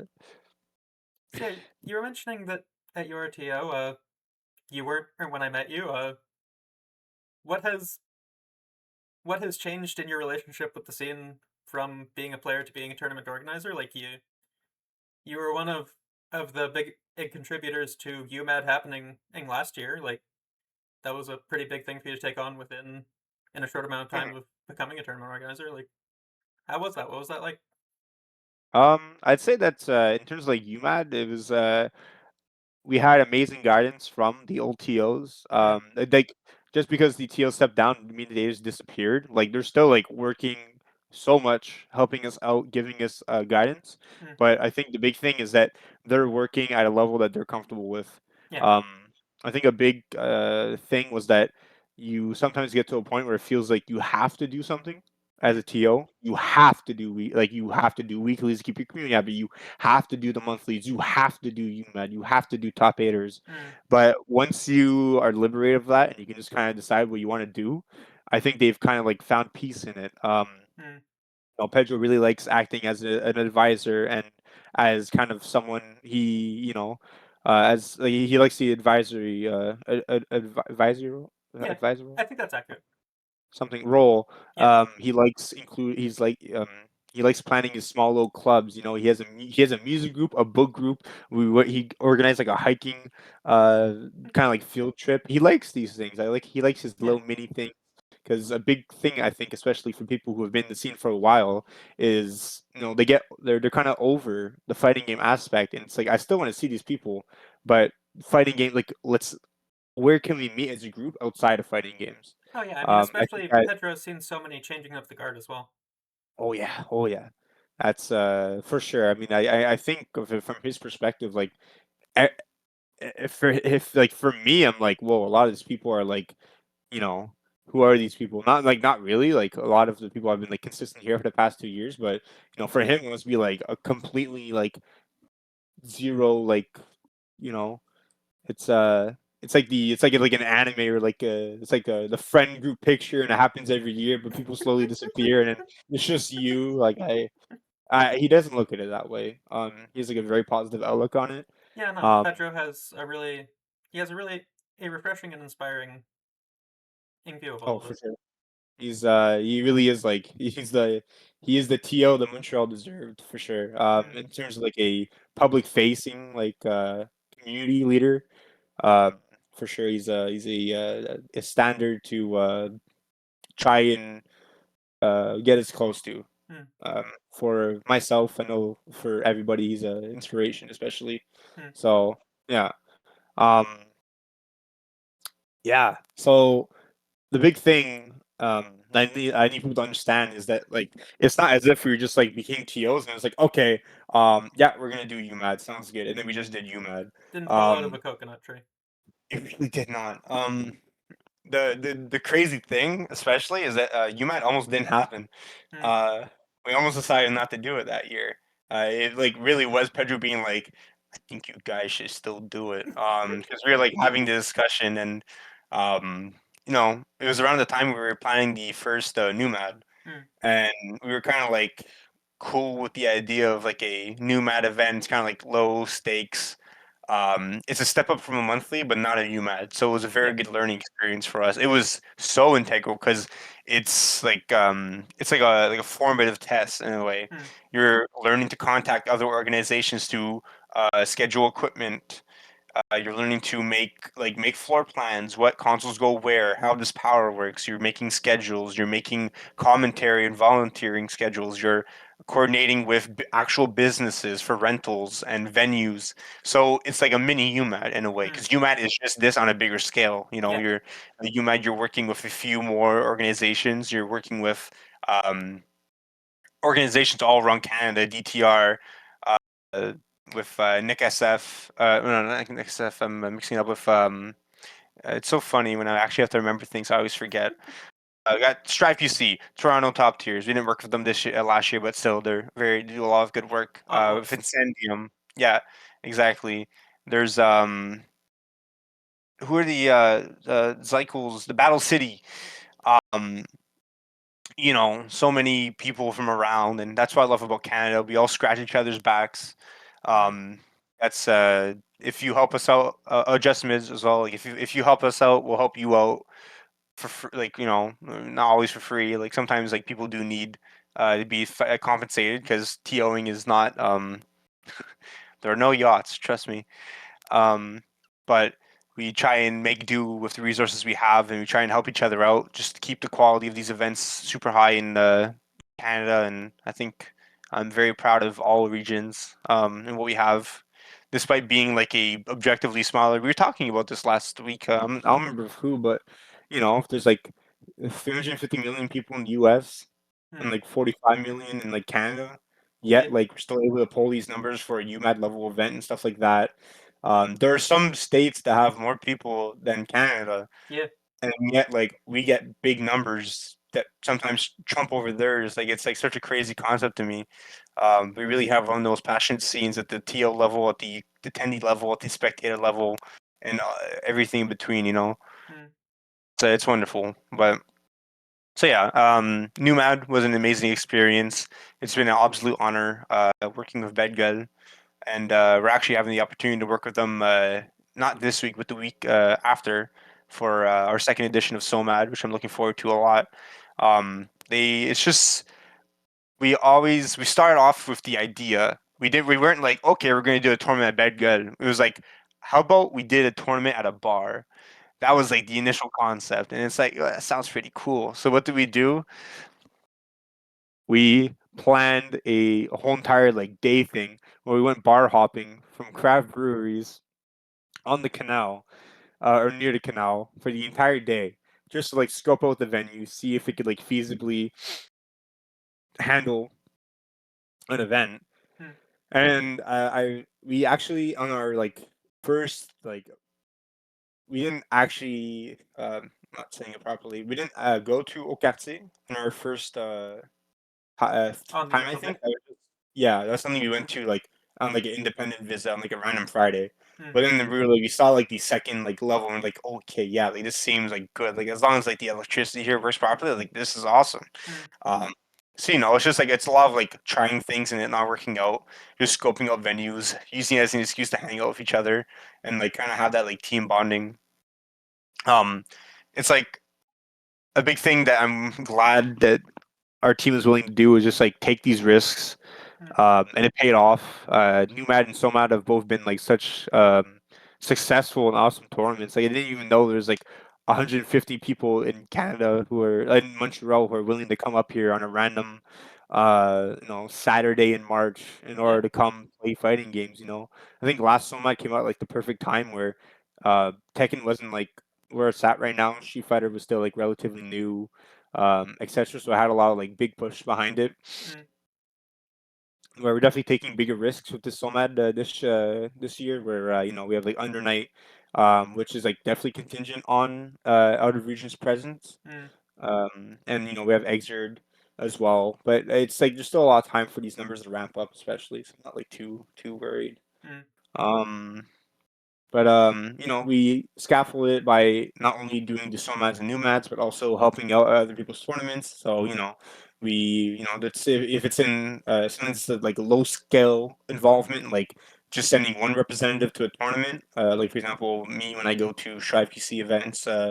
in Quebec City, it still is representation. We bring our consoles to them. I sometimes help TO, or if it's DO going to Boston Blue Beat or Combo Breaker to volunteer Hmm. and all that as a representative. It's just good to make those positive contacts with other organizations. Yeah. It opens doors in the future that you might have not had beforehand, and just a lot of networking up until the big day. And it's okay, we're gonna do UMAD, and once again, we had a lot of guidance. It was not it's the entire team put their hearts out, all of them. JD Osama, Jack D Osama, Bagels, Amaterasu, Molly, Wuggo. It's every that's one of the things I hated at UMAT was when people would come up to me and be oh, amazing event, and I'm a good job, and it's go tell that to every single other TO. You gotta I did collect all the stamps, buddy.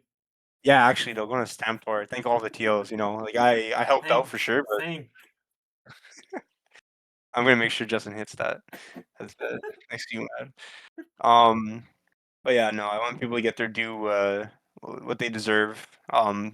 It would be literally impossible without the staff we have right now and all of the other staff. And I'm just, it's yeah, UMAD meant the world to me. It would definitely might be the most fulfilling thing in my life I've ever done. Hmm. Uh, just it was a very scary event to do because I know how much the old TOs kind of it's their baby, Hmm. And if we were the first people to have a bad UMAD, I think I probably would have quit the scene and stop. I probably it would have actually really fucked around my feelings a lot. But once UMAD was over, it was just it just kind of dawned on me. We're wait, we did UMAD and it was just as good as the previous UMADs. Yeah. It was the only I could only believe it until it was all said and done, and it definitely came over me. Yeah. It's I a remember special I was feeling. very much. It's just the work paid off and it was good and people had fun and people are going to come again next year and people are going to tell their friends about it. It's worth people taking a financial risk, believing in our team's ability. I didn't expect to even get that many people last year because I wouldn't blame people for being I don't know if this team is capable of putting on a good event, but the organizations believed in us, the people believed in us, the old TOs believed in us, and the old TOs would not have let us do UMAT if they didn't believe in us, especially. So it's I thank them and everybody for willing to take that risk, Hmm. and putting believing in us, and I'm just it's been a very positive experience. Please, if you're interested in getting into your local scene, even just at a volunteering level, please do. Um, it means a lot to the teals as well. It makes it so that they're able to, like, less likely to burn out, more likely to also ensure that other volunteers don't burn out. If it is so much better if 20 people do one shift as opposed to 7 people doing 3 shifts each. Something Mm, it's but I understand people come for tournaments different reasons. I know like often it's like I want to do good at this game. I want to make sure I have all of my focus on it, and everybody comes into it with um different different goals. uh exactly. But it's becoming part of the organizing team, being given the opportunity to be a community leader. It's been a really fun ride, and I'm very excited for what comes next. Mm, Um, the ante is always going up and up. This UMAT is uh, it's bigger than I can imagine, and I hope that it's another one for the books. I'm sure it will be. Mm. It's yeah, Yeah, the especially in passion. these trying times. Yeah, the passion that all of you have for your events is it's very obvious, and yeah, I think it is appreciated. That's it. I think. How much time are we at? Around 3 hours. Yeah. Oh my God. Oh my God. Jesus. Yeah.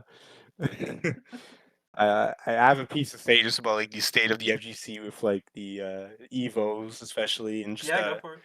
be like, yeah. And one thing I've always like that's been on my mind especially has just been like the concept of like the potential for regionals to kind of be put more in the spotlight. Mm, In the coming times. I feel more and more. Maybe I'm just only seeing it through the lens of Montreal, but I feel there is a general desire for older games. mm. I feel that BBCF and Exer they've only grown in the past like 3 years. Yeah. I might be wrong, Uh, but it was maybe. definitely cool seeing the reception for CF at UMAD last year. Like, Yeah. Oh my uh, God, it was so good. one of the people crashing at my place was a CF player, and like his passion for it was definitely infectious. Like, I'd Mhm. entered the bracket on a whim from like I think I dropped out of Grand Blue because I just didn't want to play it, and I Yeah. was like, oh, can I just turn that into a CF in Persona? Just like fuck around, Yeah. hit some buttons. Yeah, funnily, he also plays Naoto, so like he was showing me a bunch of shit, and I was like, okay, yeah, man, I believe you. I believe you that I'm doing stupid shit. I don't know what to tell you other than I'm sorry. Yeah. But I mean, like it was really fun just watching him play. Like he got top 8. Like he was really excited about it. Like on the way back on Sunday, he was saying that he was really excited that Canada had that East Coast Canada had a big CF event, yeah. and that like everyone in his scene was really excited about that. Like I think yeah, it is a game that has built an online player base, and having somewhere to take that offline is cool. 100%. I kind of I didn't like know. I was so surprised by like seeing the like CF and Exer to an extent like popped off at this extent. I was too. Um, it's yeah. I think it's just like a consequence of it is I think one part of like why it is the way it is just like a lot of regionals that used to be around for so long and like majors too just kind of like disappearing. Mm, It's getting harder and harder to run events economically. yeah, People are getting old and people want like new people to step up, especially, and not every scene has that. I've talked to TOs where like I kind of feel that they're still going, but it's mostly out of like it's they because know it they dies face with them. yeah, and I feel like that's kind of the reason why I never. I used to be in Scouts for 11 years, Boy Mm, Scouts. Changed my very important part of my life too. I'm not going to do a tangent this time. Um, but that's your I've birthday. been like, yeah. Oh my God, see me in 2 years. Um, and I was asked like, kind of like, oh, you'd be interested in like being a leader or something like that in that kind of sense. And it's just like I've seen with people in that you put your toe across the line and they yank you by the foot, and then you feel so bad for getting out of it because if you do, then these kids aren't going to have a leader Mm, to facilitate their events anymore. So it's like, I feel bad if anyone feels like they have to keep on going as a teal because they know that it dies with them. Yeah.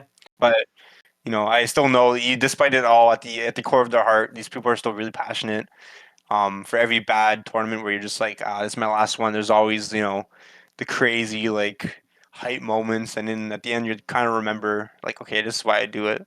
Mm. Um, yeah, I remember how I got on that topic, but just kind of seeing that like CF was like considered like a big event, and then like other people like had their eyes on it now, where it's like, oh, like this is like happening at UMAD, like this is like a big thing. I was talking to KTP in the hotel room after UMAD, and he was talking about like, yeah, like people like this is like UMAD like kind of like is seen as like a bit of like a replacement for like tournaments that have like died Mm. in terms of like for like the CF scene, and I was like, oh, for real.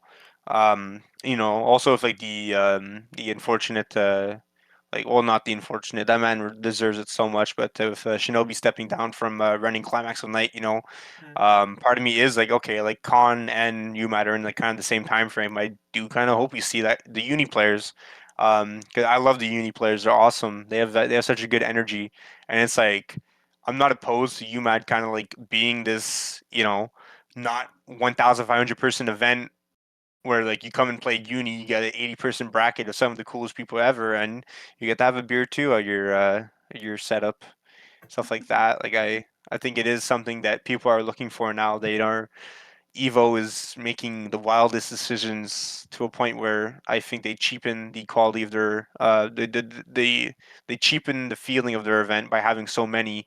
Um, Mm. there's still like a desire for people to attend Evo because it still kind of at the moment has like that title, but I think in 2 years it's gonna come to a point where um The it's prestige gonna will fade a affect bit.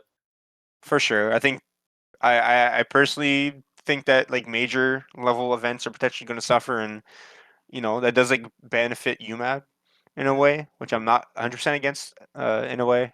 Mm. It I Advances just your think that agenda. people, yeah, I get the vibe that maybe I'm just only seeing it through Montreal, as I mentioned, but that people want more and more to get a bit away from the esports and more into the nitty gritty. They want their Sam show.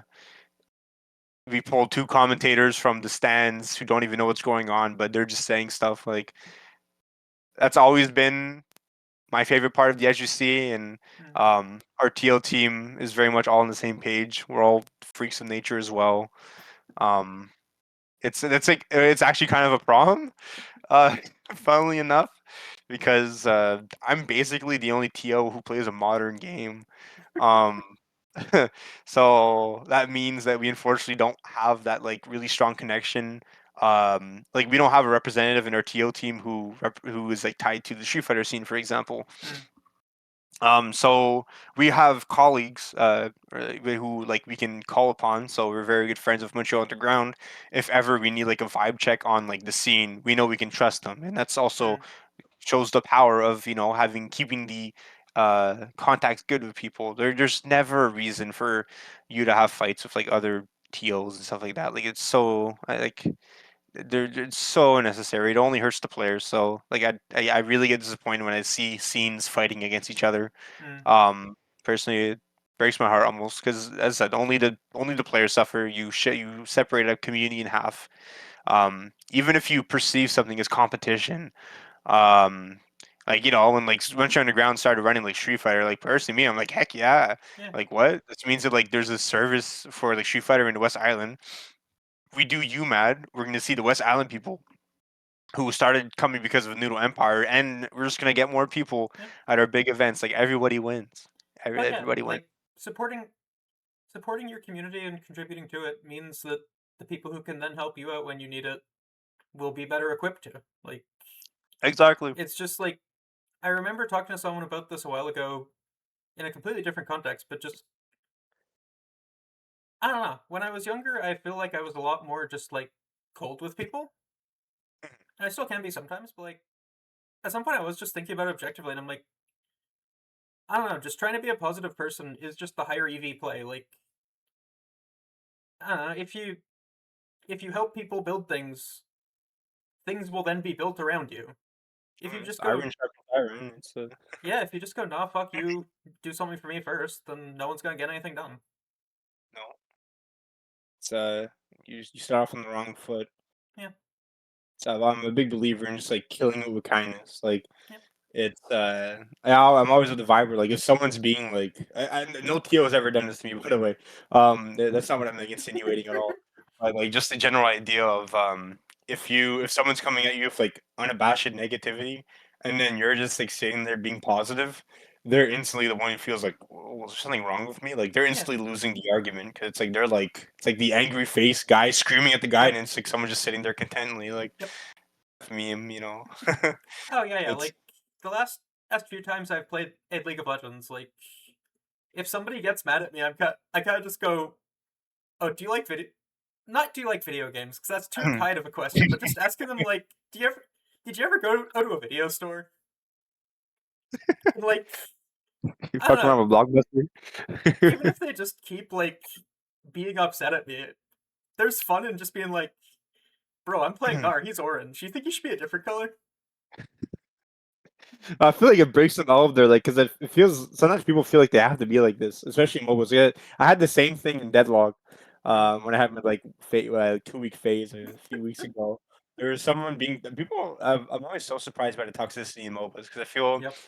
one benefit of fighting games is that unless like some like people in the in group can get away with it, but very often if you're toxic, you're gonna get socially excluded Mm, because most people are just not about that. yeah. And but in MOBAs, it's like part of the culture. So people are just like so mean off the bat, and like Yeah. you play a fun game, you're like that was a good game, and it's just like GG easy, and it's like what you don't have to do that. But someone was like getting really mad, and um I don't know. I just started typing like I just started asking questions, and they started responding to me with like negativity. And Mm, at one point, they started like actually like responding to my questions, yeah. and then like we actually just like had a conversation. And it was like oh like it was like a Yeah. ended off on a good note. It was just like GG's man. Like it's just like Yeah. people Just think they recognize the have to. human. Yeah, I want people to know that more. Don't play games if you just want to be angry.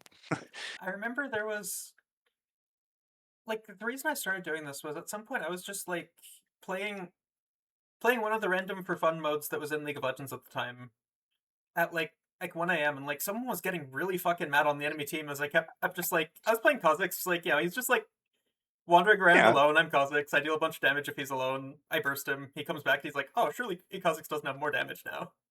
no, it's Uh, not how that game works. and like he starts just saying League of Legends shit at me in the chat, and I just went, and is everything okay? Like trying to be a shithead, trying to just like like just bantering back at them.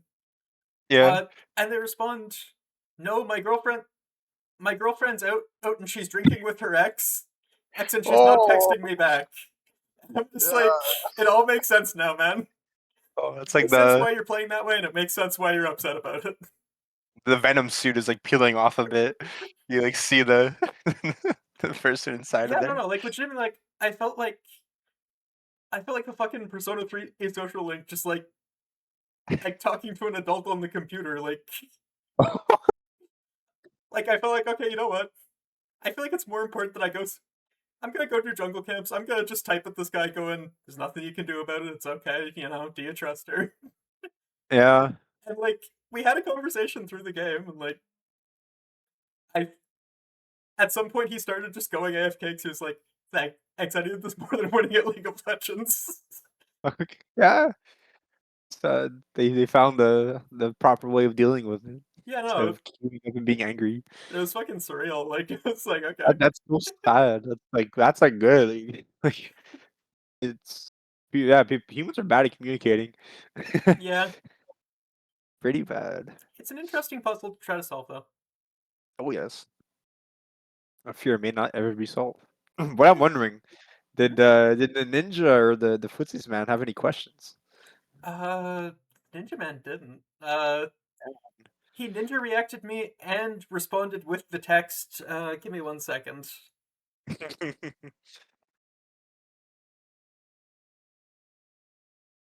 I get the feeling Seb's gonna send me a question like See you at 2 a.m. tomorrow at 3 p.m. I'll put in I'll be Uh, Justin's okay. Yeah, we'll go. Za1on interacts and says, "I'm actually so excited, ah ha ha ha ha." Oh, he wasn't. That one lied, millions died. That's crazy.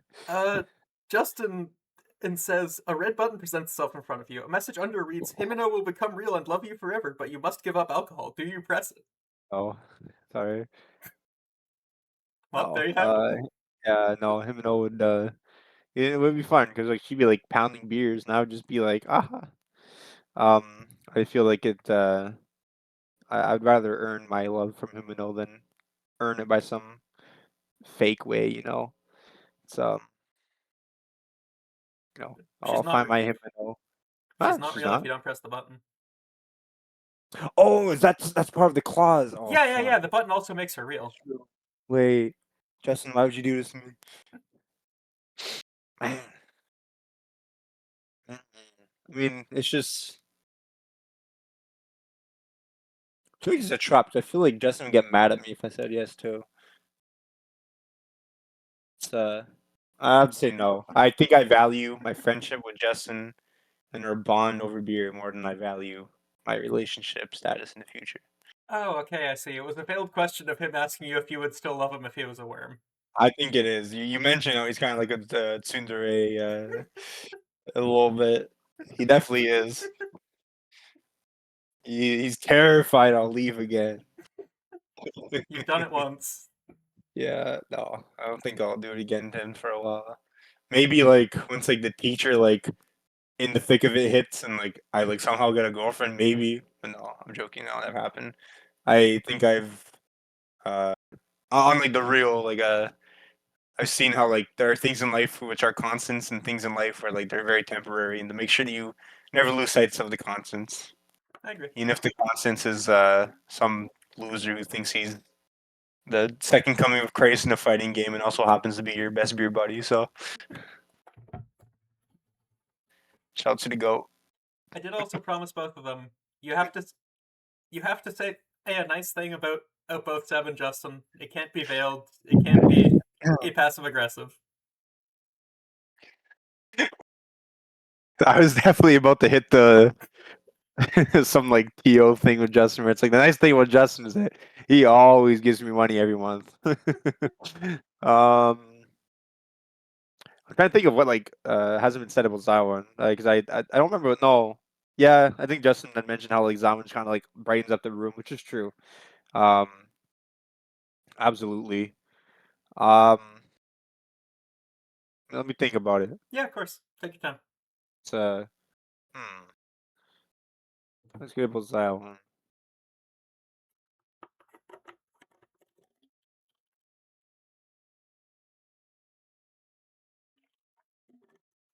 I don't think I've ever like Za1on really is in it for like the love of the game, like more than like any of us. Hmm. I feel like I've never seen that man like mad. I've never seen him like lose and be like, well, he's been like fuck, but like he's never like actually mad. Like he recovers so quick. Hmm. He just kind of he just loses, and it's just like, well, I think it's like kind of shows how you need to have more than just fighting games going on in your life. Hmm. Especially like Za1on has like he has a big social life outside of fighting games too, and he has like other hobbies as well. Like he is a good model for people to go off of. Hmm. Um, better than someone who goes, competes, goes home mad, goes home to hop on ranked, goes to bed, wakes up the next day, goes hop on ranked. Like that's a miserable existence. I'm sorry. That's honestly what you have to do to be a top player. But like that's Hashtag kind of mindset. why. Yeah, that's kind of why though. Like I kind of like realized along the way, like Justin, like I'm not ever gonna be a top player probably. And, like that's fine because Yeah. like what I would have to do to get there, like no, I'm good. Well, that's it. It's a value proposition that you have to make to yourself, and like I think you both need to naturally be a bit, have an aptitude for it, be a strong True. learner, and also to actually want to dedicate that amount of time to it. You only live once, and I think Za1on is making good use of this time in this world, and it's something that more people would uh, should learn from. Hmm. For Justin, think about it. We had already mentioned he was very direct, which is Definitely a boon and a bane. That's definitely the +1 strength, -1 intelligence type of uh, thing. That's his bet. Um, hmm. I'm basically just gonna reiterate what Za1on said, but I think in like a different way. All right. Um, because it is like a really good quality.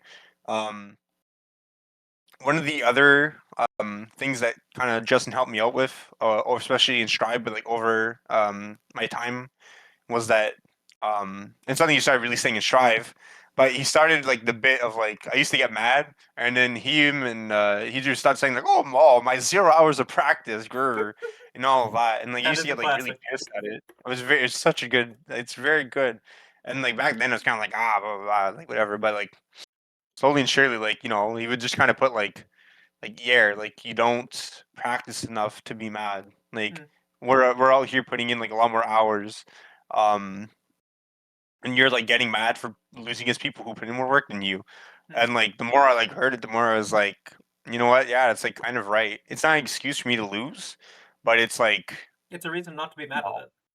exactly like if It I was helps you putting in accept more it. work than yeah, if I was putting in more work than my peers, and like I think I would definitely like justifiably be more like right in my anger or my Mm, sadness and losing, but it's kind of to a point where like when I lost to Beagle, that was like a thing in my mind where it's like yeah, like he grinds this game every day. I'm like the fat chud who's been playing like something else for the past like week, and I just don't really like. And I think he's kind of like he's helped me become more self accountable through him being willing to say things that people aren't like usually willing to hear mm. because it's probably things that he's also went through as a competitor himself, Yeah. um, which comes up as like another thing that I think he has over other competitors from his 8 years competing. So Mm. it's basically saying what Za1on said, but like in a different way, and kind of Yeah. like how it really helped me out as a person as well. So and as a competitor, Yeah. Makes a lot of Hmm. sense. Yeah. Yeah, I So, mean, we've definitely hit the runtime goal on this one. Is oh there anything man, is there anything else you'd like to yap about? in terms of like big topics, no, I really want to go watch Steel Ball Run. I'm so excited. Yeah, sounds good. Uh, I guess um should people be judged by their worst actions or by the sum of their parts altogether, the average of it all? I think it depends on whether your worst actions are recent or not, whether you've shown that you've grown from them, what you've learned from your worst actions. So I guess a summary, but things should definitely be weighted in with bias. Okay, okay. I think people should generally be held a bit more accountable for their actions, but I'm also a Guilty Gear Strive player. Mhm. Yeah, it's only so much you can do. You can always make it so it's not recent. This is true. Time travel 5 years. Yeah, I feel that question. I always get a kick out of it when you ask it, and kind of become like a like kind of in the way where I say like footsies when I'm like nervous or like a Yeah. big fan. Hmm. It's kind of become like that, but for when like something is going really bad. Like instead of like when I like lose really badly, like I don't like go and be like, oh man, I lost. I just go up and like ask someone that like should someone be judged by just kind of show like just how like down horrible I am. I think it kind of sets the stage in a really beautiful way. Do you think Yaer Yeah. knows his year? I hmm, does Yair know he's here? Hmm. I'd say yeah.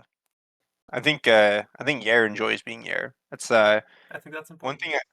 Yeah, I think one thing I kind of struggle with is I in the FGC I like referring to myself in the third person, Hmm. or like I like giving like myself names. Yo, like I'm Big Yair. Like in the FGC, I would rather be called Yair instead of my real name personally. I don't care if I'm called like Corey either, but also it's just the general like the mix up of the top player Hmm. and just like more people know me as Yair. Um, but like I have to make sure like when I'm in like my real life, I don't like refer to myself as like Big Yair randomly. Don't let Big Um, Yaer slip out. Yeah, no, I have to keep that like Green Goblin mask down. Because it's so easy. Because like I really do like feel like it's a crazy thing to say, but I feel like I'm just as much Yair as I am like Corey to myself as like a person. Um, I don't think that's like an identity crisis thing. It's just kind of like I don't know. It is like I didn't just choose a tag because it's like oh it's just a tag. Like I don't know. It's like it's something that represents me in like what I consider the most important uh social group of my life. So It's a summation of experiences and growth. mm, yeah. It's been 8 years or 9. So it's like Yeah. it's Yair is a real person. Like just as much as like Corey is. But does Corey know Um, he's Corey? Corey knows Corey. No, Corey has really bad identity crisis issues. Corey thinks he's Yair. That's it.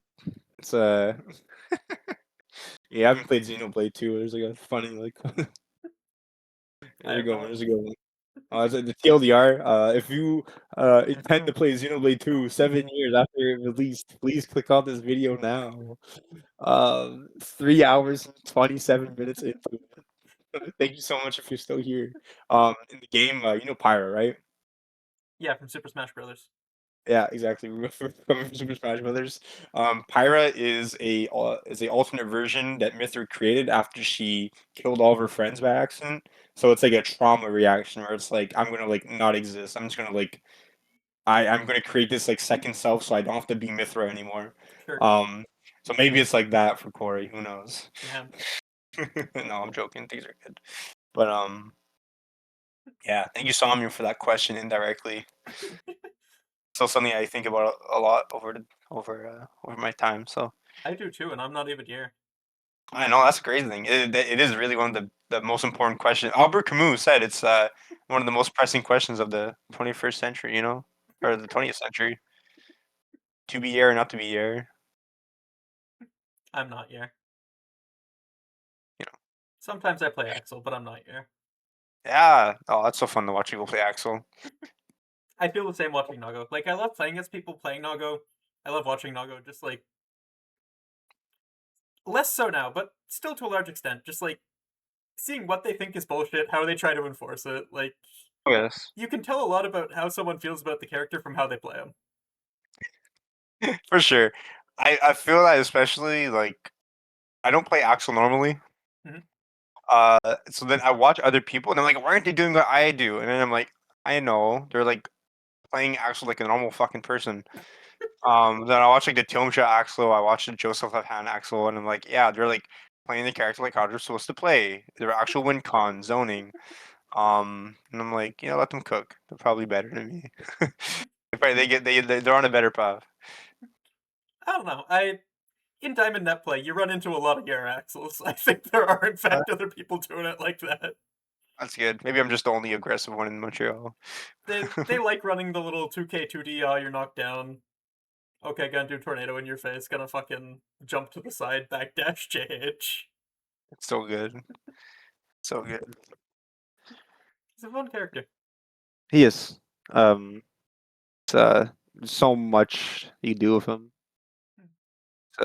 Surprisingly, I wish people could appreciate the finesse. What do you think is the hardest thing Axel has to do to win the game? Deal with chicken Chicken jumping. blocking? Yeah, I think that's a very, very, very, very strong mechanic that people have access to that people don't use enough. Why does that give Axel trouble? Because you just like if I'm wrong, you get in, you can instant air dash on me, and if you're right, I mean you just like kind of get like reset back a bit, but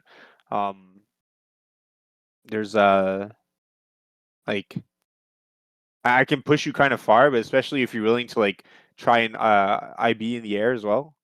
You don't move, Mm, and I guess I can cancel on the rent send, but still you can like jump.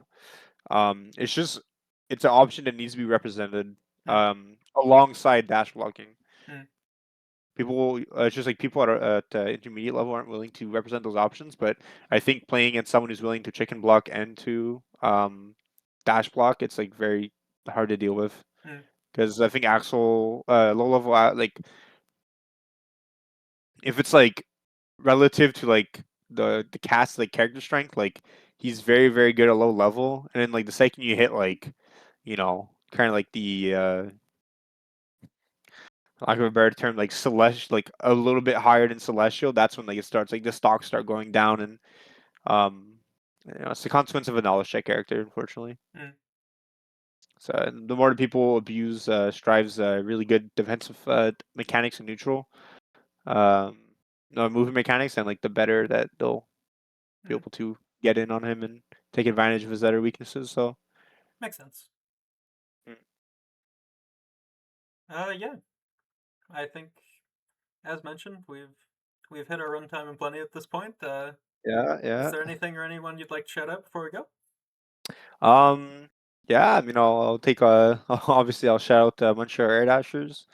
In terms of tournaments, we got a bunch of stuff lined up this week. If you, well, this by this week it's already passed, but we have monthly events every single month at Montreal Gaming Center downtown.